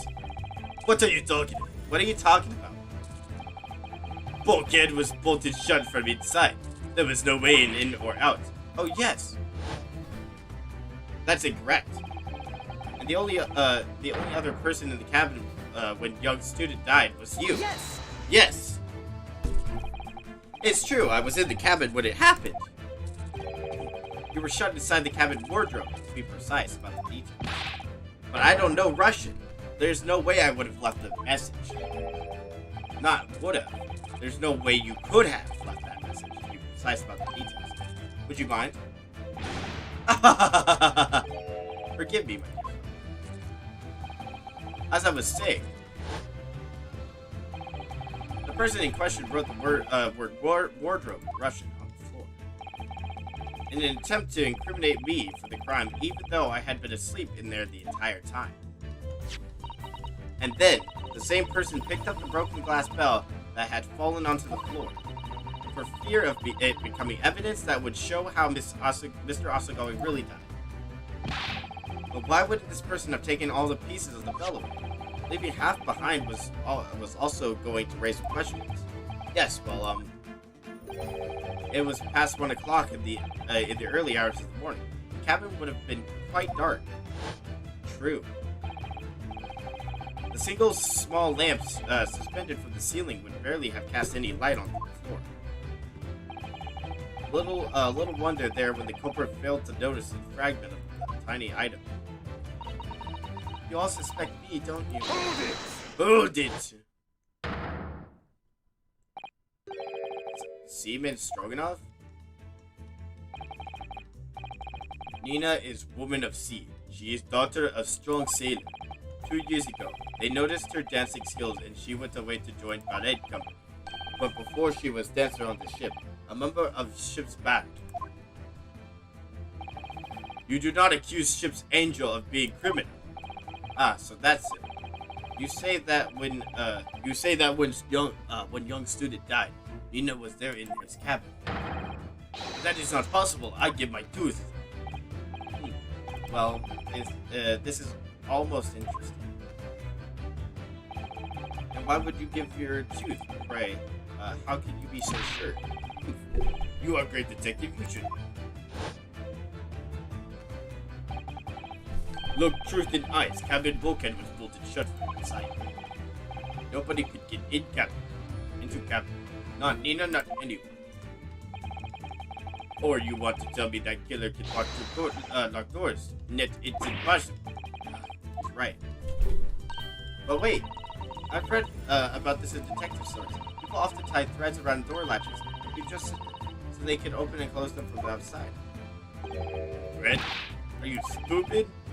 These bulkheads are not barn doors. Certainly not. These are watertight doors, as one would expect to find on any modern steamship. Constructed of heavy steel, with not a grip in sight, no threads or needles or magnets could have been used. No, of course not. I thought so too. Mr. Naruhito suggested it earlier. Susato-san, how could you shift it onto me like that? So Seaman Stroganoff has a valid point. The cabin door couldn't have been bolted shut from the outside. Not necessarily. What?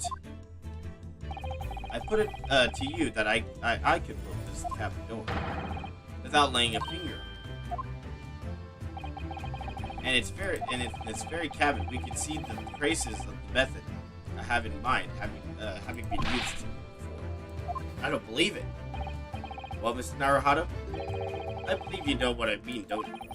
A way to shut the bolt of the cabin door from the outside. One way it does spring to mind, yes. Do you really know what Mr. Shones means, Mr. Naruhito? Yes, and so should you, because we've seen it happen.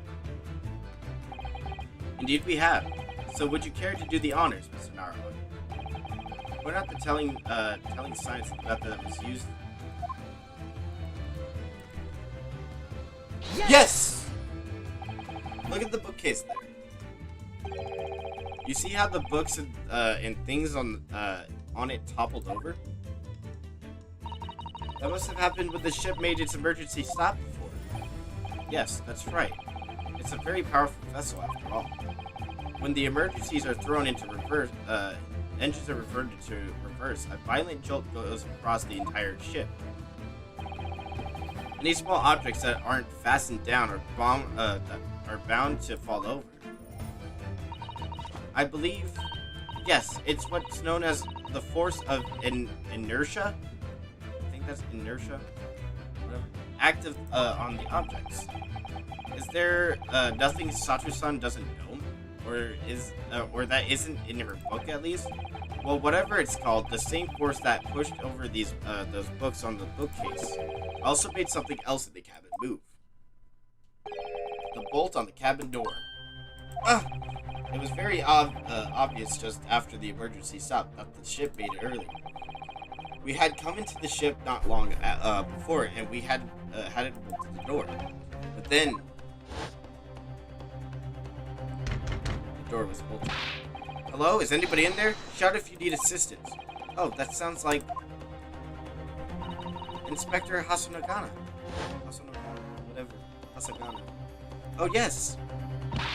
That's it. When the ship stopped suddenly, the bolt flew across the and locked the door. Yes, it's made of metal, but it is small and light enough to be moved by the ship's sudden change of speed, or the force of inertia, impeta, if you would call it. Are you trying to say that last night, after Mr. Asagawa was killed,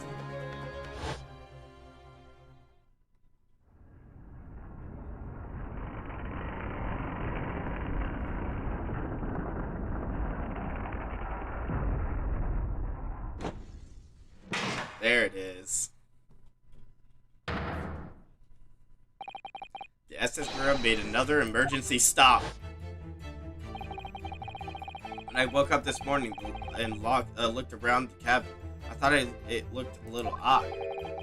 All the books on the shelves had toppled over, and all the ornaments. It was almost as if someone had run their head across the shelves and deliberately knocked everything over. Oh yes, I remember that. I stood them all up again, didn't I? Then when we came into this cabin, we were surprised to see the same thing in here. All the books and everything had toppled over, just like in Mr. Asagawa's cabin. Oh my! Do you have anything to say about this, Miss Pavlova? Are you out of your mind? You say Berta made an emergency stop? It does seem a little far-fetched. How could that possibly have happened? Unless you're saying that the culprit is actually someone from the engine. Oh, it is simple enough. Are you forgetting the button on the passageway outside? Used to trigger the emergency alarm? Oh yes, of course. There was a notice, wasn't there? Telling you only to press the button in times of emergency? On dark nights when the fog is dense, the captain cannot afford to rely on the eyes of his lookouts alone. Hence the placement of a number of buttons around the vessel to allow any crewman to raise the alarm. That's the sort of button one is almost compelled to press to satisfy one's curiosity. Wait, it was you? When the button is pressed, two things happen in the interest of our safety. The emergency alarm bell rings and the vessel comes to a complete stop. As indeed it did a little earlier today.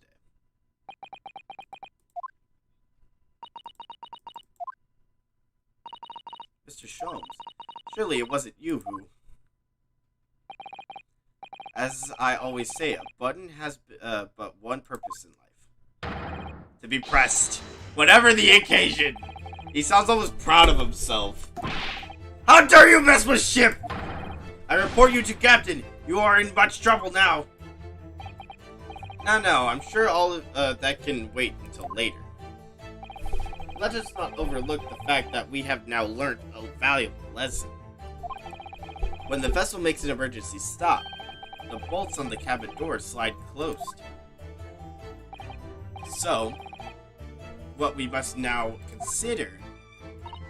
Yes, it all comes down to one thing now. Last night, after what happened to Mr. Asagawa, did this ship make an emergency stop, or did it not? You are idiots! Beret is a huge ship with many passengers. If we make an emergency stop even in the middle of night, there would be chaos everywhere. What are your thoughts, Mr. Naruhara?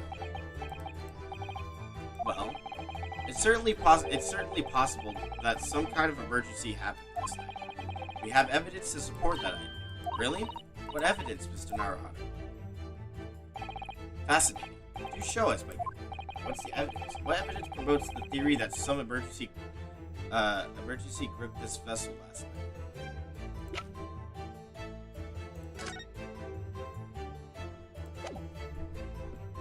Yes! Seaman Stroganoff, it's your duty to patrol the first-class area of the ship, isn't it not? Isn't that right? That is correct. Why?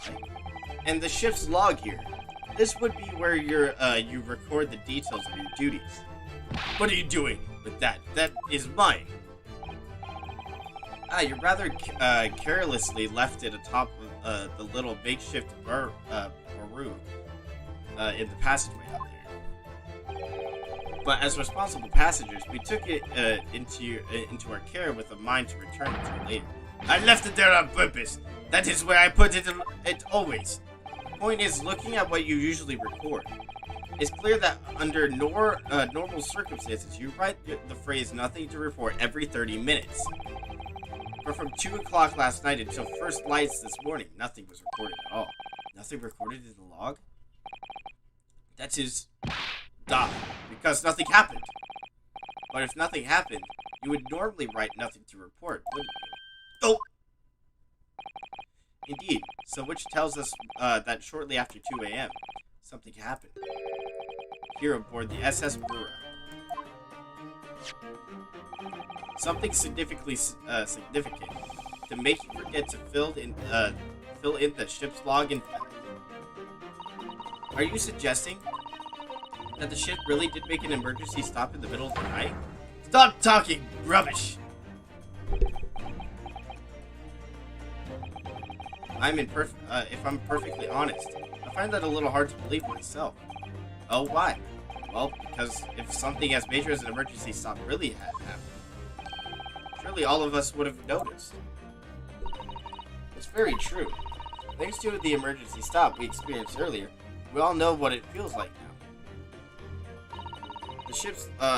The ship lurched so violently, the alarm bell was so loud, I couldn't imagine that anybody would sleep through that, even if it had happened in the dead of night. Oh no, that's a good point.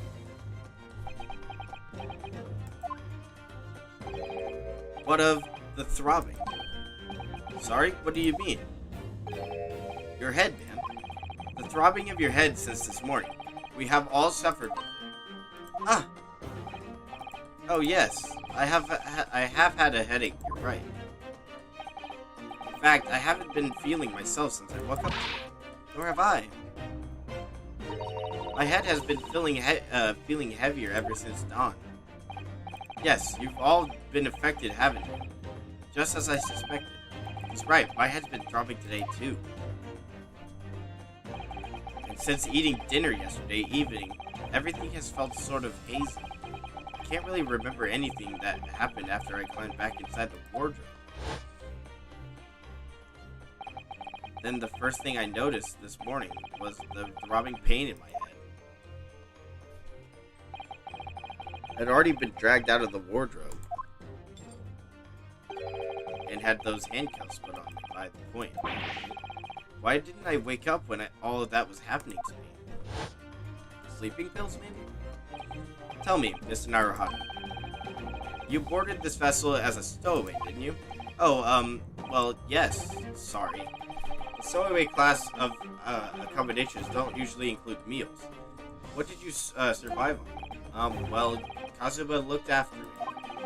He was always happy to share his meals.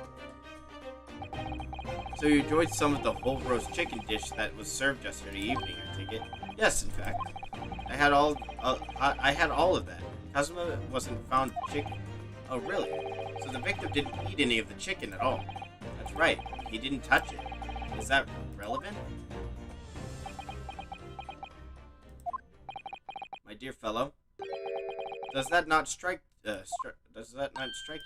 Oh, Mr. Sholmes, do you mean to say that there was something wrong with the chicken? I do. No. Really?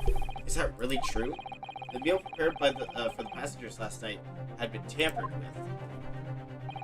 Tampered with by the addition of a sulfuric design to induce a very deep slumber in those who consumed it. A sleeping drug. Do you mean whoever did this laced every meal with a sleeping drug so no one would notice the ship's emergency stop? Sir Naruhado, of course, that's not what Mr. Sholmes means. What a far-fetched idea. Precisely. Lacing every meal of every passenger on board with a sleeping drug would certainly be possible, unless, that is, every single member of the crew was a conspirator. What? Mr. Sholmes? Well, seaman. I'm sorry to say that any more description in the matter will get you nowhere. If you refuse to talk, there would have to be an inquiry made through the shipping company, of course. And were that to happen, every member of the crew and the captain himself would be hauled over the coals. For aiding the abetting a renegade.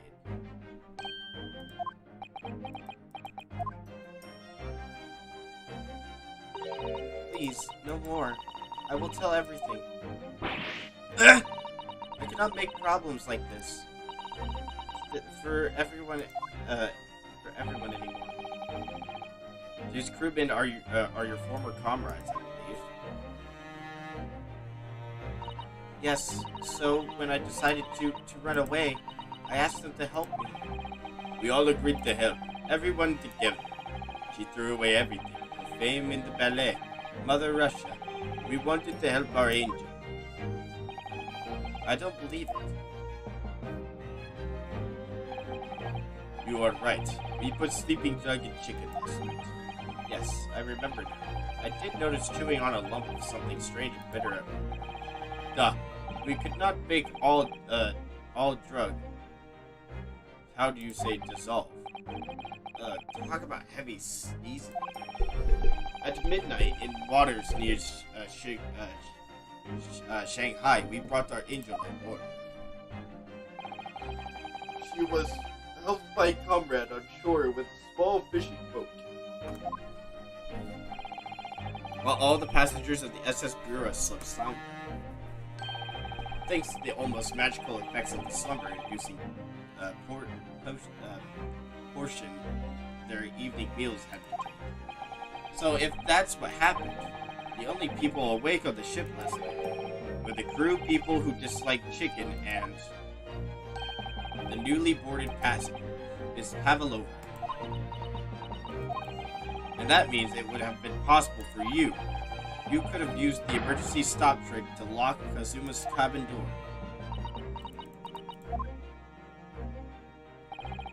But how does that make sense? Surely every cabin door would have ended up locked in that case, and there would have been complete chaos. Oh, I wouldn't say so. What? Of course. Just like us, all the other passengers would have eaten their evening meals of chicken in their cabins. After which they would have been overwhelmed by tiredness because of the sleeping. Quite, and accordingly, all passengers were already in their cabins for the night. Yes. The overwhelming majority of passengers would have habitually slept in their cabin doors bolted anyway, and so not one of them would have found it remarkable to find the door locked in the morning. In summary, in order to fasten the bolt of a single cabin door on the ship, the culprit brought the entire vessel to emergency stop in the early hours of the morning.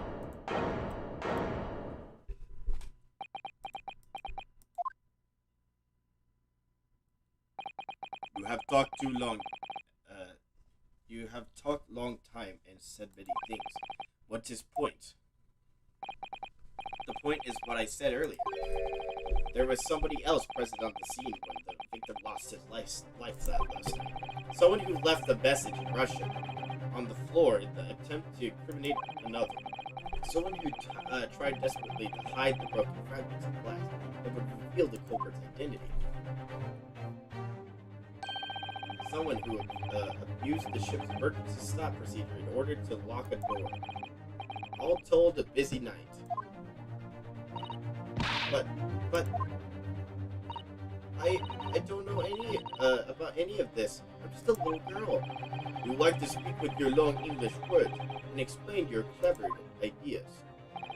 But I'm a sailor, and sailors don't listen to the boring stories we don't believe. Sailors like me, we trust only what we see with our eyes. So we need evidence. A laughable trait. What? I am quite of the same disposition, my good man. Observation to me is everything.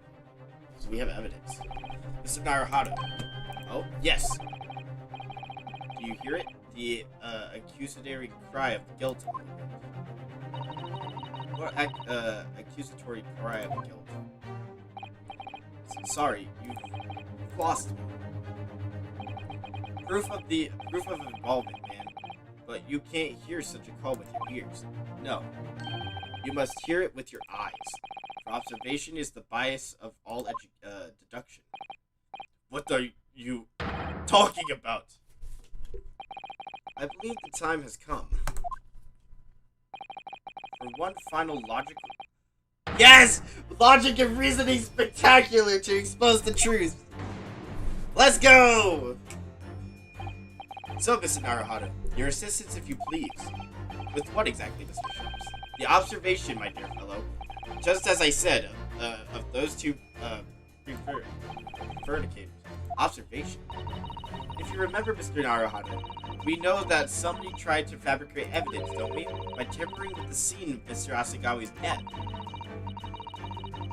What we're looking for is some trace of evidence that one of these two was there when it happened.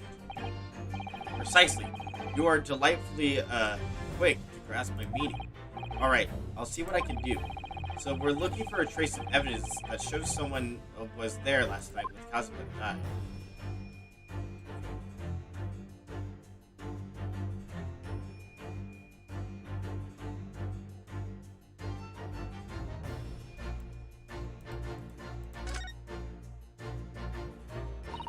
She has such petite ears among the beautiful hair, like little punk shells.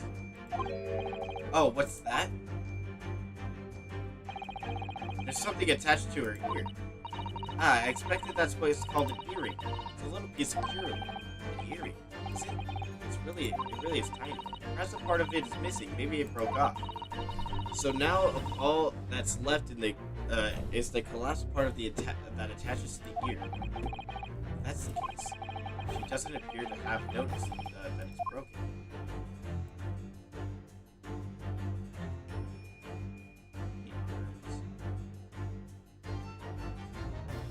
Yes! Right here. No. Gosh dang it. And that's the dainty jewelry you're wearing right here. I'm very bad at this.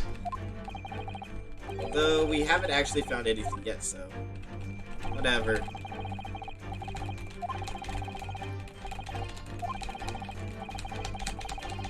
Yeah, I know, I messed up. Yes, a lot. Okay. So we need to figure out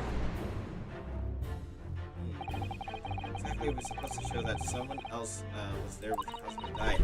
I can think of two possible ways. Either we find the trace of something that the person is questioning left behind at the scene, or if that's not possible. Trace of something that the person took away from the scene, be that accidentally or deliberately. Trace of something someone took away. If you discover observe close enough, I believe you'll find examples of both. Give them a long, hard, and promising stare from all sides that smell nice.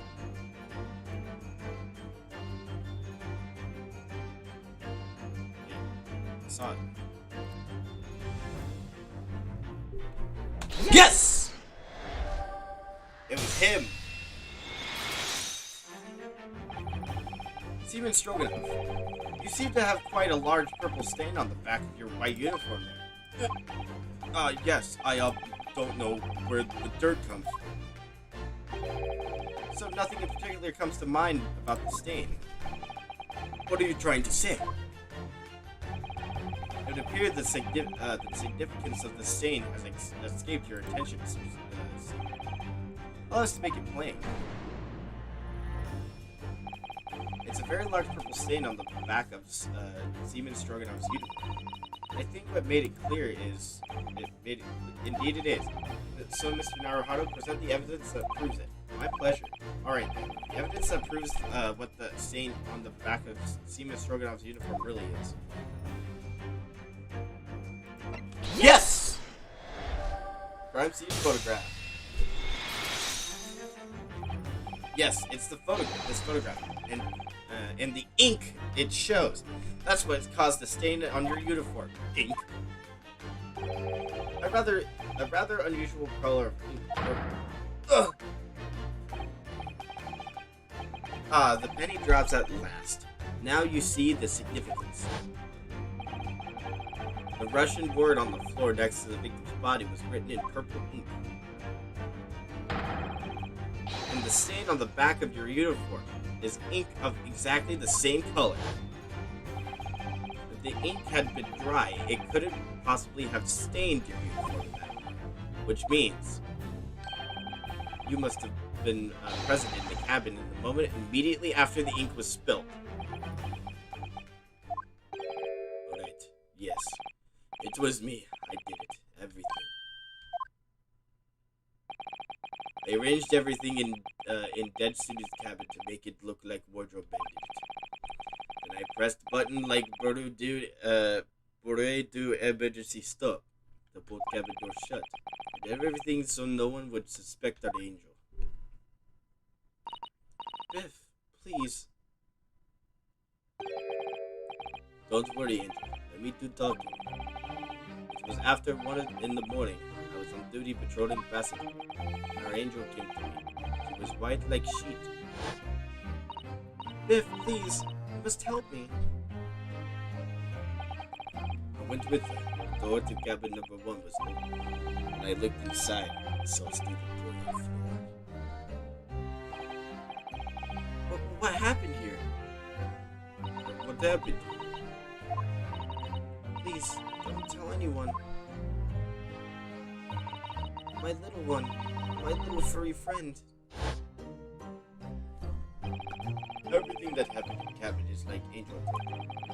Kitten escaped through the ventilator into Mr. Osakawa's room, and then he tripped over it and broke his neck. He fell on the floor. Yes, that's right. So after the incident, when the cat ran away, Miss Pavlova visited the cabin next to hers, only to find the occupant laying lifeless on the floor. She said she was worried when she heard sound of something falling on the floor. That's when she went to look. No, Angel.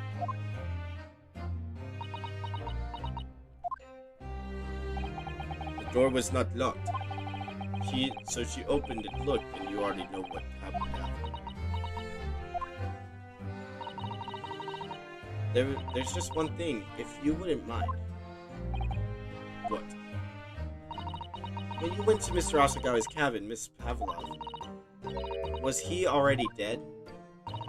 Why? I already told you. When Nina opened the door of student cabin, I was asking Miss Pavlova. Well, Miss Pavlova? Ah. Oh? Yes, that is right. I saw him. It was dark, and he was wearing black, but he was on the floor, not moving. I was scared.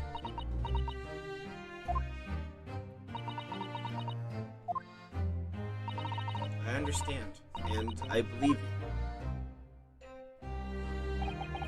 So this is finally, so is that finally it now? We have discovered the real truth about Kazuma's death at last. Ah, something very dearly slipped my mind. Oh, Mr. Sholmes? this photograph? Yes. I took this myself, you know. The cause of death was a broken neck, therefore the victims died instantly. And the unfortunate incident that participated in these events, a kitten on which the victim stumbled. However, if those are the facts, there is one particular area in this photograph that seems to me somewhat unnatural. What do you mean, unnatural? What are your thoughts on the matter, Mr. Naruto? Oh, well... Because it tripped and fell by some terrible stroke of bad luck, and broke his ankle. Which part of this photograph print seems unnatural? It would be the writing. Yes! This word in Russian clearly wasn't written by Kazuma. So if you're looking for something unnatural, that's the obvious point. Very true. It is certainly particular, but it's not what I meant by unnatural. Particular crass detail was orchestrated by the criminal. I mean to identify another point. Oh, I see. Imagine, if you will, losing your footing yourself. In my opinion, if you landed at the victim's, as the victim appears to have done here, it would be most natural. I'm sure you'll reach the same conclusion. How thoughtful you are, Mr. Thank you for your gentle guidance. Kazuma tripped and fell, and by some terrible stroke of bad luck broke his neck. Which part of this photograph print seems unnatural?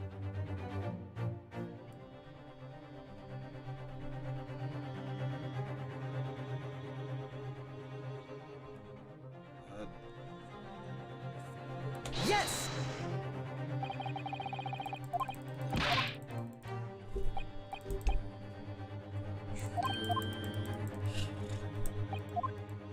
There's another point.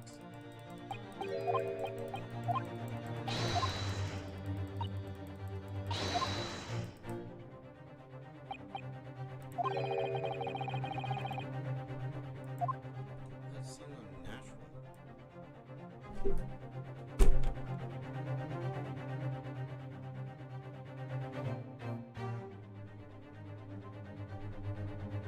Wait a minute. Watch. Yes! Yes! It must be here, surely. His watch isn't even a watch. You have a piece of advice. When nothing is critical, it can be helpful to expect your eyes open. They were open. I'm very confused. It can be really helpful to use them. Sorry. Oh shoot, okay, I messed up. I think it's plain, but what Mr. Jones means by unnatural. I think I have to say, I don't know if it is. Do I get a game over? I have to start all this over. For God's sake. The word written in foreign language underneath the fingertip, surely. A particular seized detail was orchestrated by the culprit. I mean, to identify another point. Imagine, if you will, losing your footing yourself.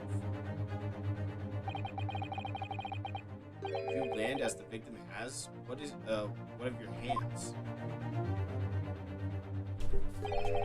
You look like the sort of fellow who stumbles with some irregularity. This should be an easy test. Oh, is it the clenching fist? Is it his fist? Yes! Alright, if you really fell due to an unfortunate accident, then his fist just doesn't seem quite right. The exact same thought occurred to me. In a fall, one's instinct is to open the palms flat. Some. Yet here we see the victim with his left hand tightly balled into a fist. Almost you might say. As though he was gripping something. What do you mean? Simply that I took the liberty of investigating the victim's fist a short while ago. You did? And what, pray, do you imagine I found there, my dear fellow? Mr. Sholmes, show us, please. Why, of course, my dear madam. Why would I keep you in suspense? There it is. This is what I found. Oh, a crescent moon with a little brimstone on the middle. Yes, you're right. Crescent moon. It's very pretty. But what does it tell us? It tells us nothing. I'm not so sure. That crescent moon looks familiar to me. I'm sure I've seen it somewhere before. Here we go. Observation, Mr. Naruhado, is that this is the key. What? The truth is now tantalizingly close. How did that crescent moon come to be Cosmo's clenched fist? This is the final clue, the last piece of the puzzle. Ask yourself, what does this crescent moon mean? What significance has it? And observe. Find the answer within your own eyes. Yes! Her right ear. Miss Pavlova, I noticed that on your ear. Even though you have a metal earring, the decorative part of it seems to be missing. The little link holding it on must have broken. What? While looking at your other ear, I noticed a crescent moon. I don't believe it. Now, the missing crescent moon was found in the victim's clenched fist. Clearly, though, there is only one logical conclusion. Wouldn't you agree, Mr. Naruhado? Yes. Miss Pavlova, Mr. Asagawa must have grasped the crescent moon and pulled it from her ear. Perhaps just moments before he fell onto the floor. In other words, last night in Mr. Asagawa's cabin, you witnessed the moment when the victim fell with your own eyes. In fact, you were quite literally at arm's length from him. But then the question is, why did Mr. Asagawa do that? Why did he pull your earring from your ear and hold it in his clenched fist during his final moment? No. Angel. No one can protect you now. Please, Miss Pavlova, tell us the truth. Last night, what did you do to Kazuma? There we go. She broke. She broke.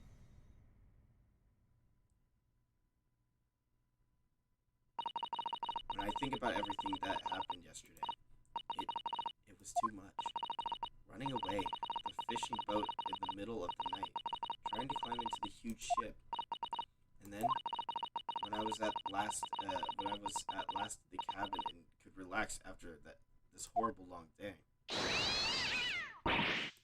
Darko, wait!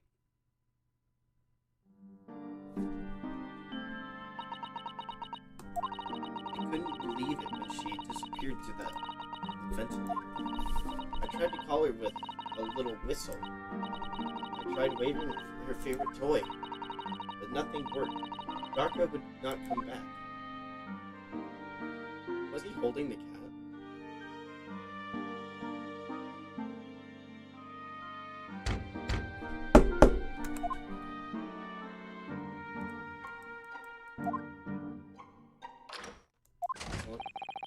What are you doing here at this time of night, Inspector? Oh, I'm sorry. I thought it was a friend of mine.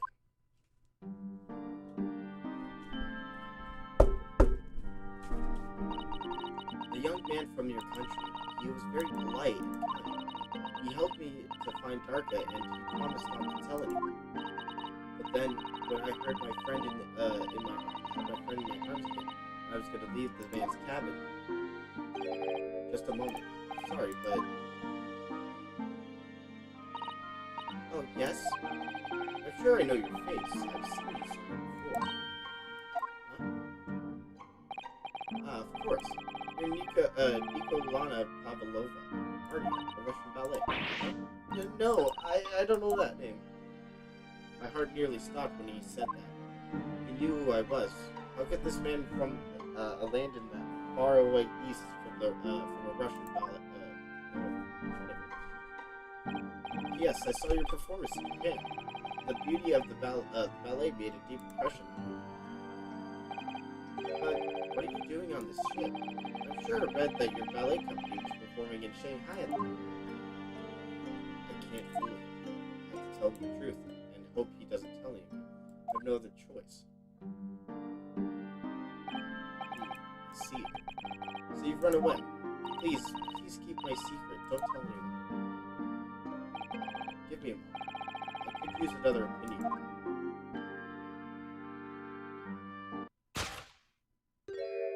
He's going to pull that cord. He's going to tell the captain. Why did I think I could trust him? He was actually looking at the wardrobe. Then it happened. Everything at once. It was only a second, but it felt like forever. Wait, I shouted. Then Darka jumped out of my arms and down to the young man's feet. And as he turned around to look at me. Oh, she killed him. She murdered him. I pushed him. I don't even know why. I don't know why I did it. I was just so scared. And I had to stop him from telling anyone about me.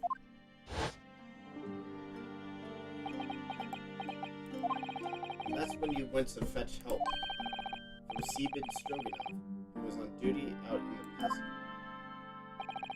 I heard Nina cry out from blood on the floor, so I ran. She was stamping at cabin door, shaking my leave.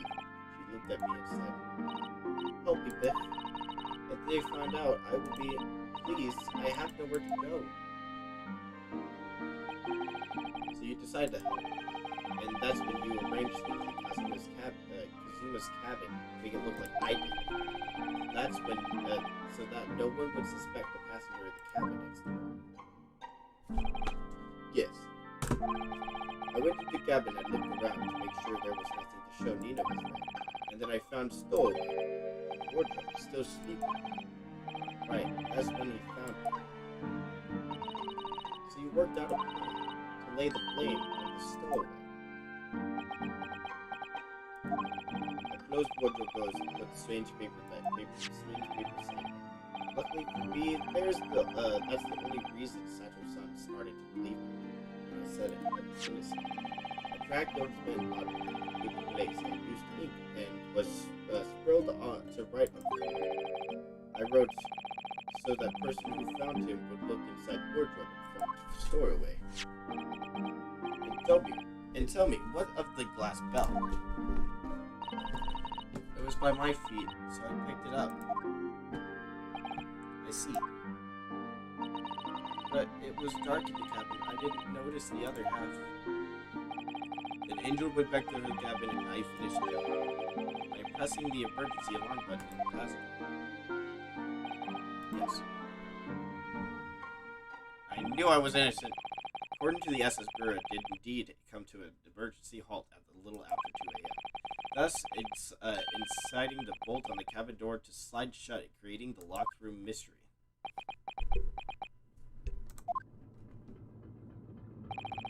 There's still one thing I don't understand, Miss Pepper. What? Well, you said that you told Kazuma about the fact that you'd run away from your home. And it's because you were worried he was going to tell the captain that you pushed him. Isn't that right? Yes. But even if he had pulled the bell cord and called for the captain of the ship, aren't you friends with every member on the crew? Why would you have been, would that have been a problem? It was what he said first. That made him scared. What he said first?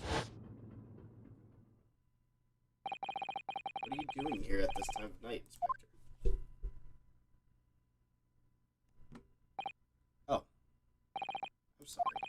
I thought it was a friend of mine. He said an inspector was his friend. Yes, meaning me. He, who was supposed to be acting as bodyguard. I thought that if police knew about me, they would arrest me. Before he could pull the bell cord, May I stop you a moment, please, Miss Pavlova?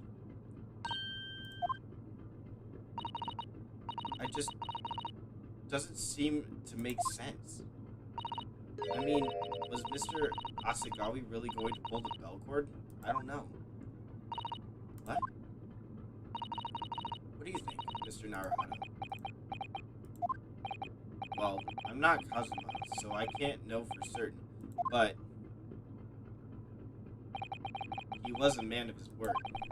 If he told you he wouldn't give you your secret away, then he wouldn't have done. No, he was walking over to it. He was going to pull the cord. He was going to make them send me back. Well, Mr. Naruhito, the day's work is not done yet, it seems. There's one more deduction to make. What, another deduction? Yeah, what was he really going to do? He was actually, he was going to come to me. Yes, what action was the victim really about to take at that moment?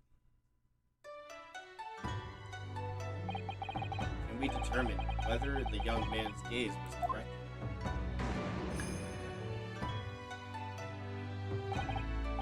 First, consider the victim's location within his cabin. That's easy. I remember every detail of it. I mean, yes, I spent quite a lot of time in the wardrobe, but still. That cabin has been my home for this entire voyage. So this is how the cabin looked last night when Miss Pavlova visited Cosmos.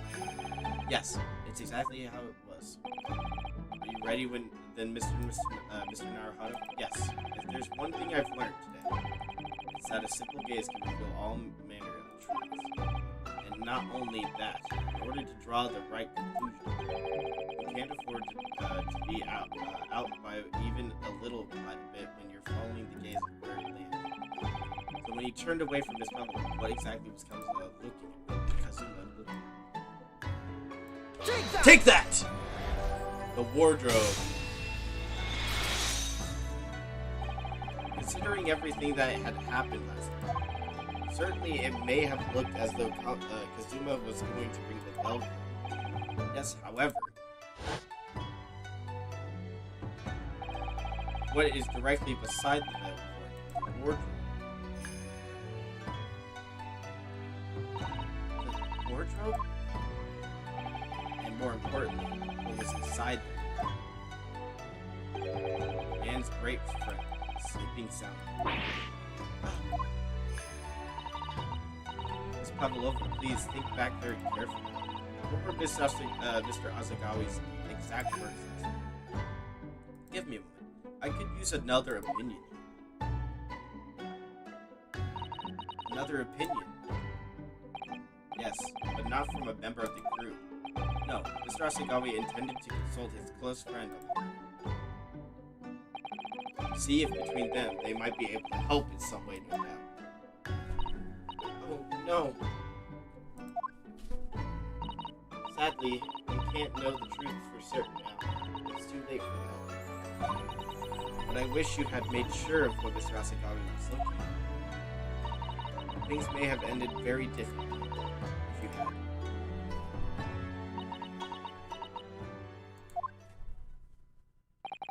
Miss Pavlova, I want to thank you for finally admitting the truth. But unfortunately, the truth is a man lost his life because of what you did, and that will never change. I hope you'll never forget that. I'm sorry. Really. I'm so sorry. Jeez. What have I done?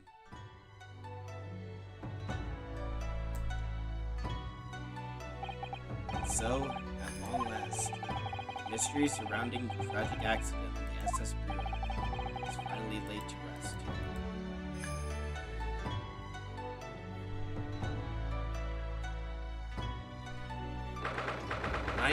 January 7:10 p.m. SS Bureau first class cabin passageway.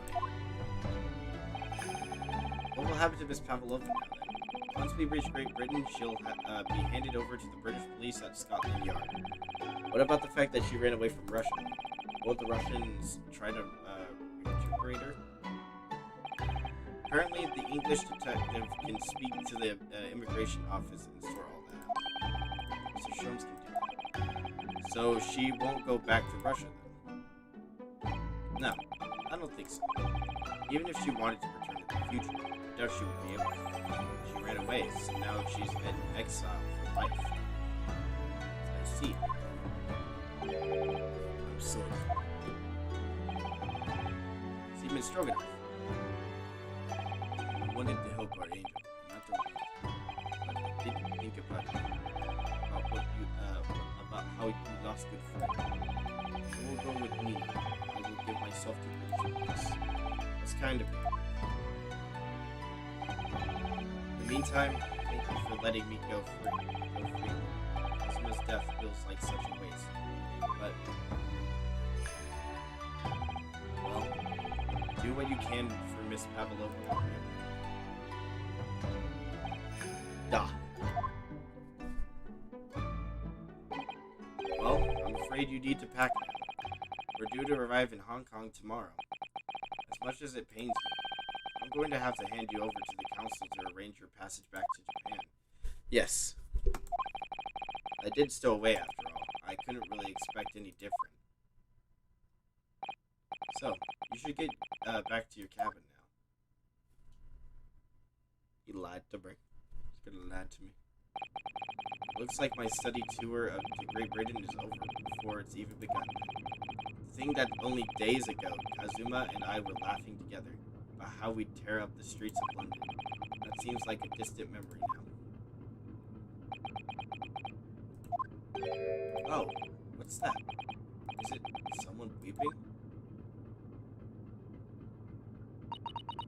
Susato-san. Naruhado-san, I didn't know you had returned. Oh, well, I haven't been back long. Inspector Hasanage just told me I should pack, ready to leave the ship tomorrow and all that. Oh no. I still can't believe this has happened. I can't believe someone's life could be over just like that. Satu-san.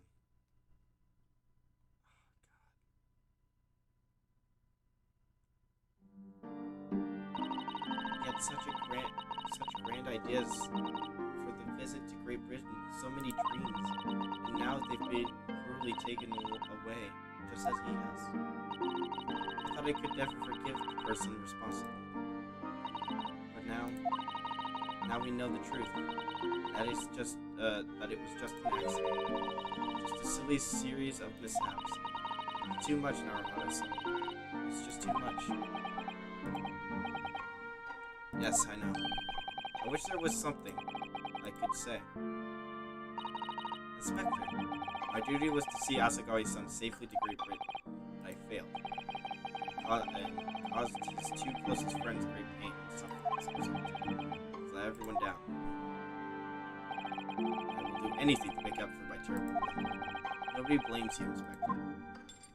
And I'm free again now, at least. Why do I have the cuffs back on? Surprise, Mr. Naruhado? Yeah. What? What is the meaning of this? Oh, a trifling matter. Simply that in my head, I think I shall always picture you wearing those shackles. Without them, the balance seems all wrong. It's distracting. So every time we're gonna see each other, you're gonna put me in shackles. Sorry? So I decided to restore them for old time's sake, shall we say. You are a stowaway. He thinks this is funny. Can I be free now? Mr. Sholmes.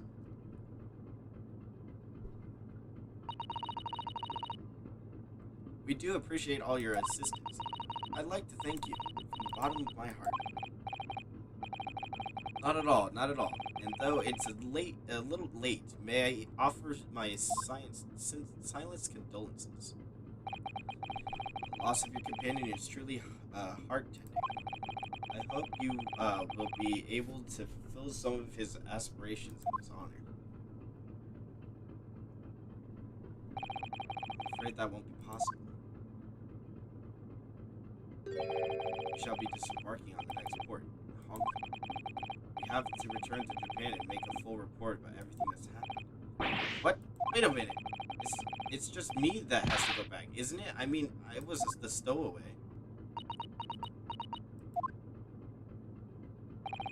The terms of the study tour were negotiated by the Department of Justice in both Great Britain and Japan.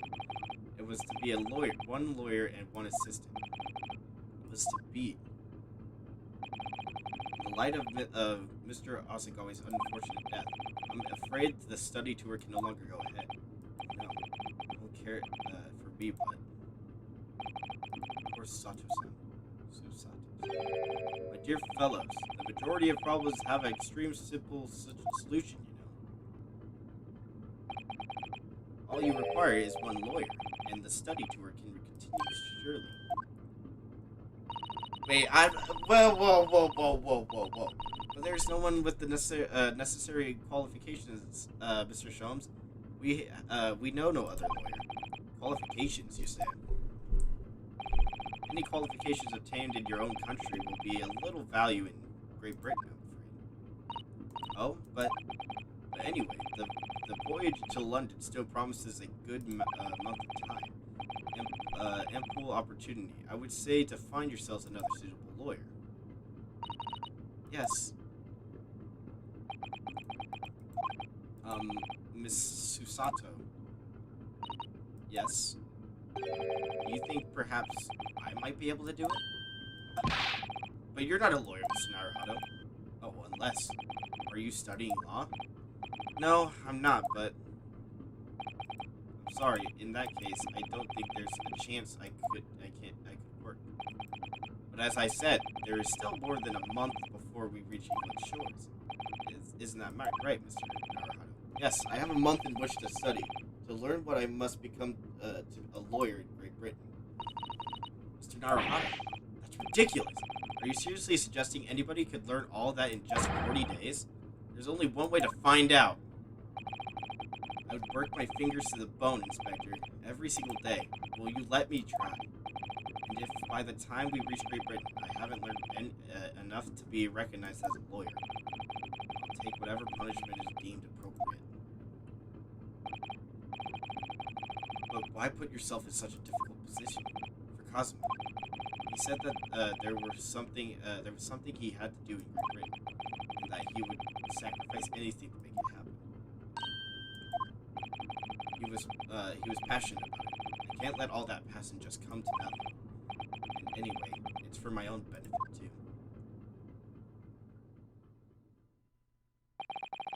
I will become a lawyer. I have to. What do you say, Mrs. Susato?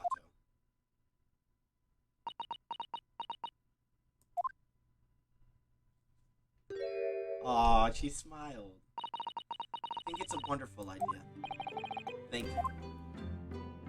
Give me the sword! I want my sword! I want my katana! So what does your, does our Speckled inspector friend say? Are you serious? One lawyer and one assistant. The numbers are indisputable. No, it's madness! Yet fascinating, don't you agree? I mean, I literally just a few weeks ago, I protected my own self in court, and then I did this, and it's all with law used. So fascinating. Duty and rules are the dull routine of existence, and we all more give us interest, give us whatever. Speak for yourself. Besides, qualifications are no measure of a man. What matters is his character. You've witnessed ample evidence of this man's exemplary character today with your own eyes. From the earlier hours of this morning until very moment now. Despite contending with the passing of his close companion, despite of accusations of guilt, this man has shown resourcefulness, intelligence, and above all, courage.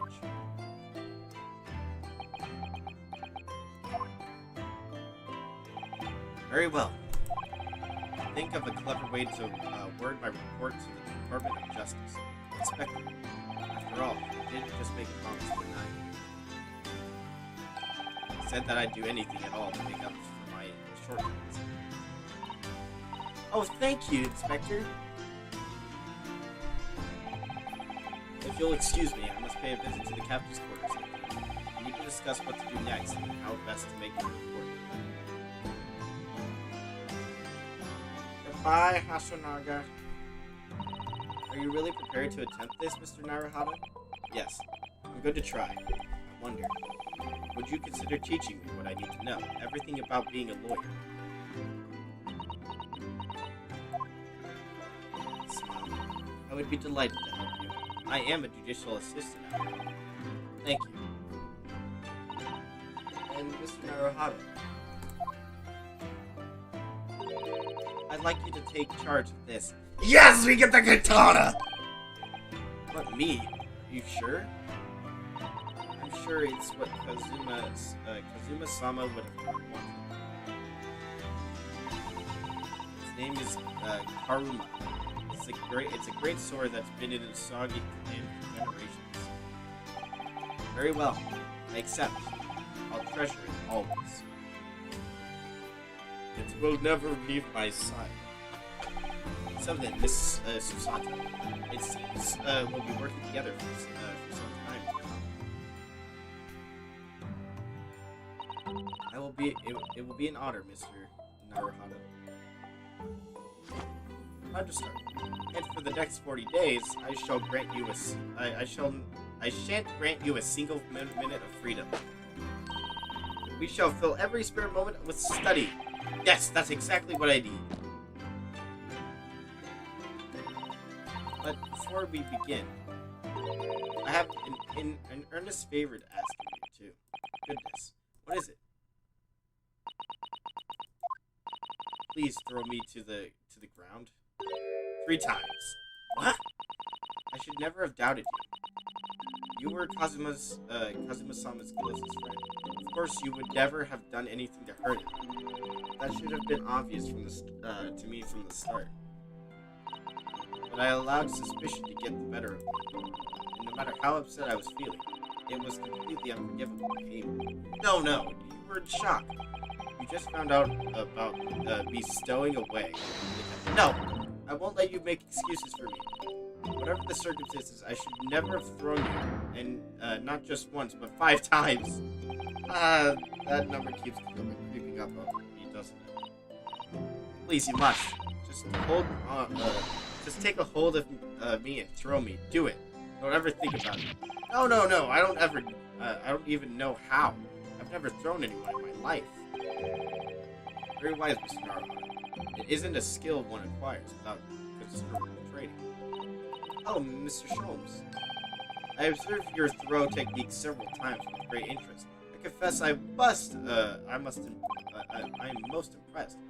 When did he see that? I presume that would be a form of Japanese wrestling. Oh, well, in a way, it's not wrestling, but my own inspiration of an ancient jiu-jitsu. Apparently it's called the Susato Takedown. It leaves your head swimming, believe me.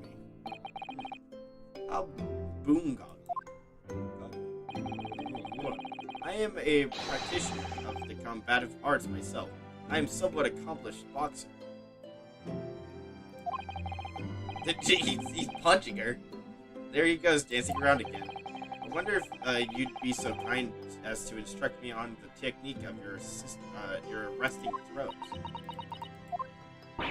Yes, I'd be honored.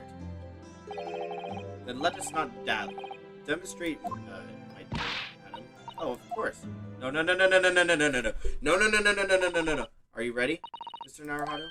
Sorry? Yeah! Ah! Oh. As you can see, you throw from the abdomen. Oh yes, resting indeed. And that is what you term the Susato takedown, isn't it? Actually, no, that was a Susato squash. How am I not dead? In my groggy state of consciousness, a scene from an evening recently spent with Kazuma flickered into my mind. Oh, hello, sword. room. That's right. It's a prized sword that's been passed down through generations of the Asaga. I can't believe you managed to get permission to bring it with you. I mean, taking a katana on a study tour is more than a little irregular, surely. So, Japanese man's sword is his soul. I can't be parted from my katana. Rumor guides me.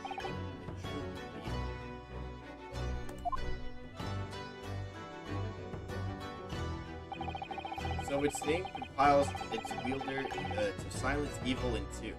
Not that you would need much compelling. On that subject,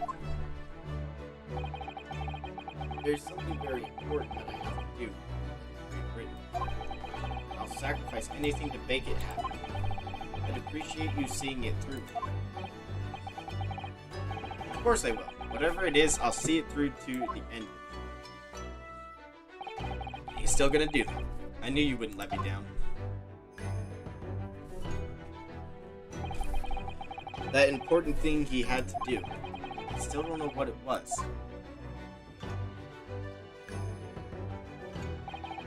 But I'm going to see the place for myself and work it out. In Great Britain's capital, London.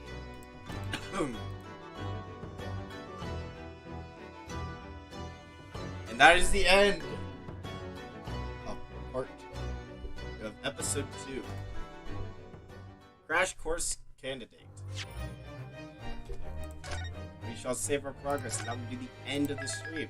In the next stream, we're going to the adventure of the runaway room.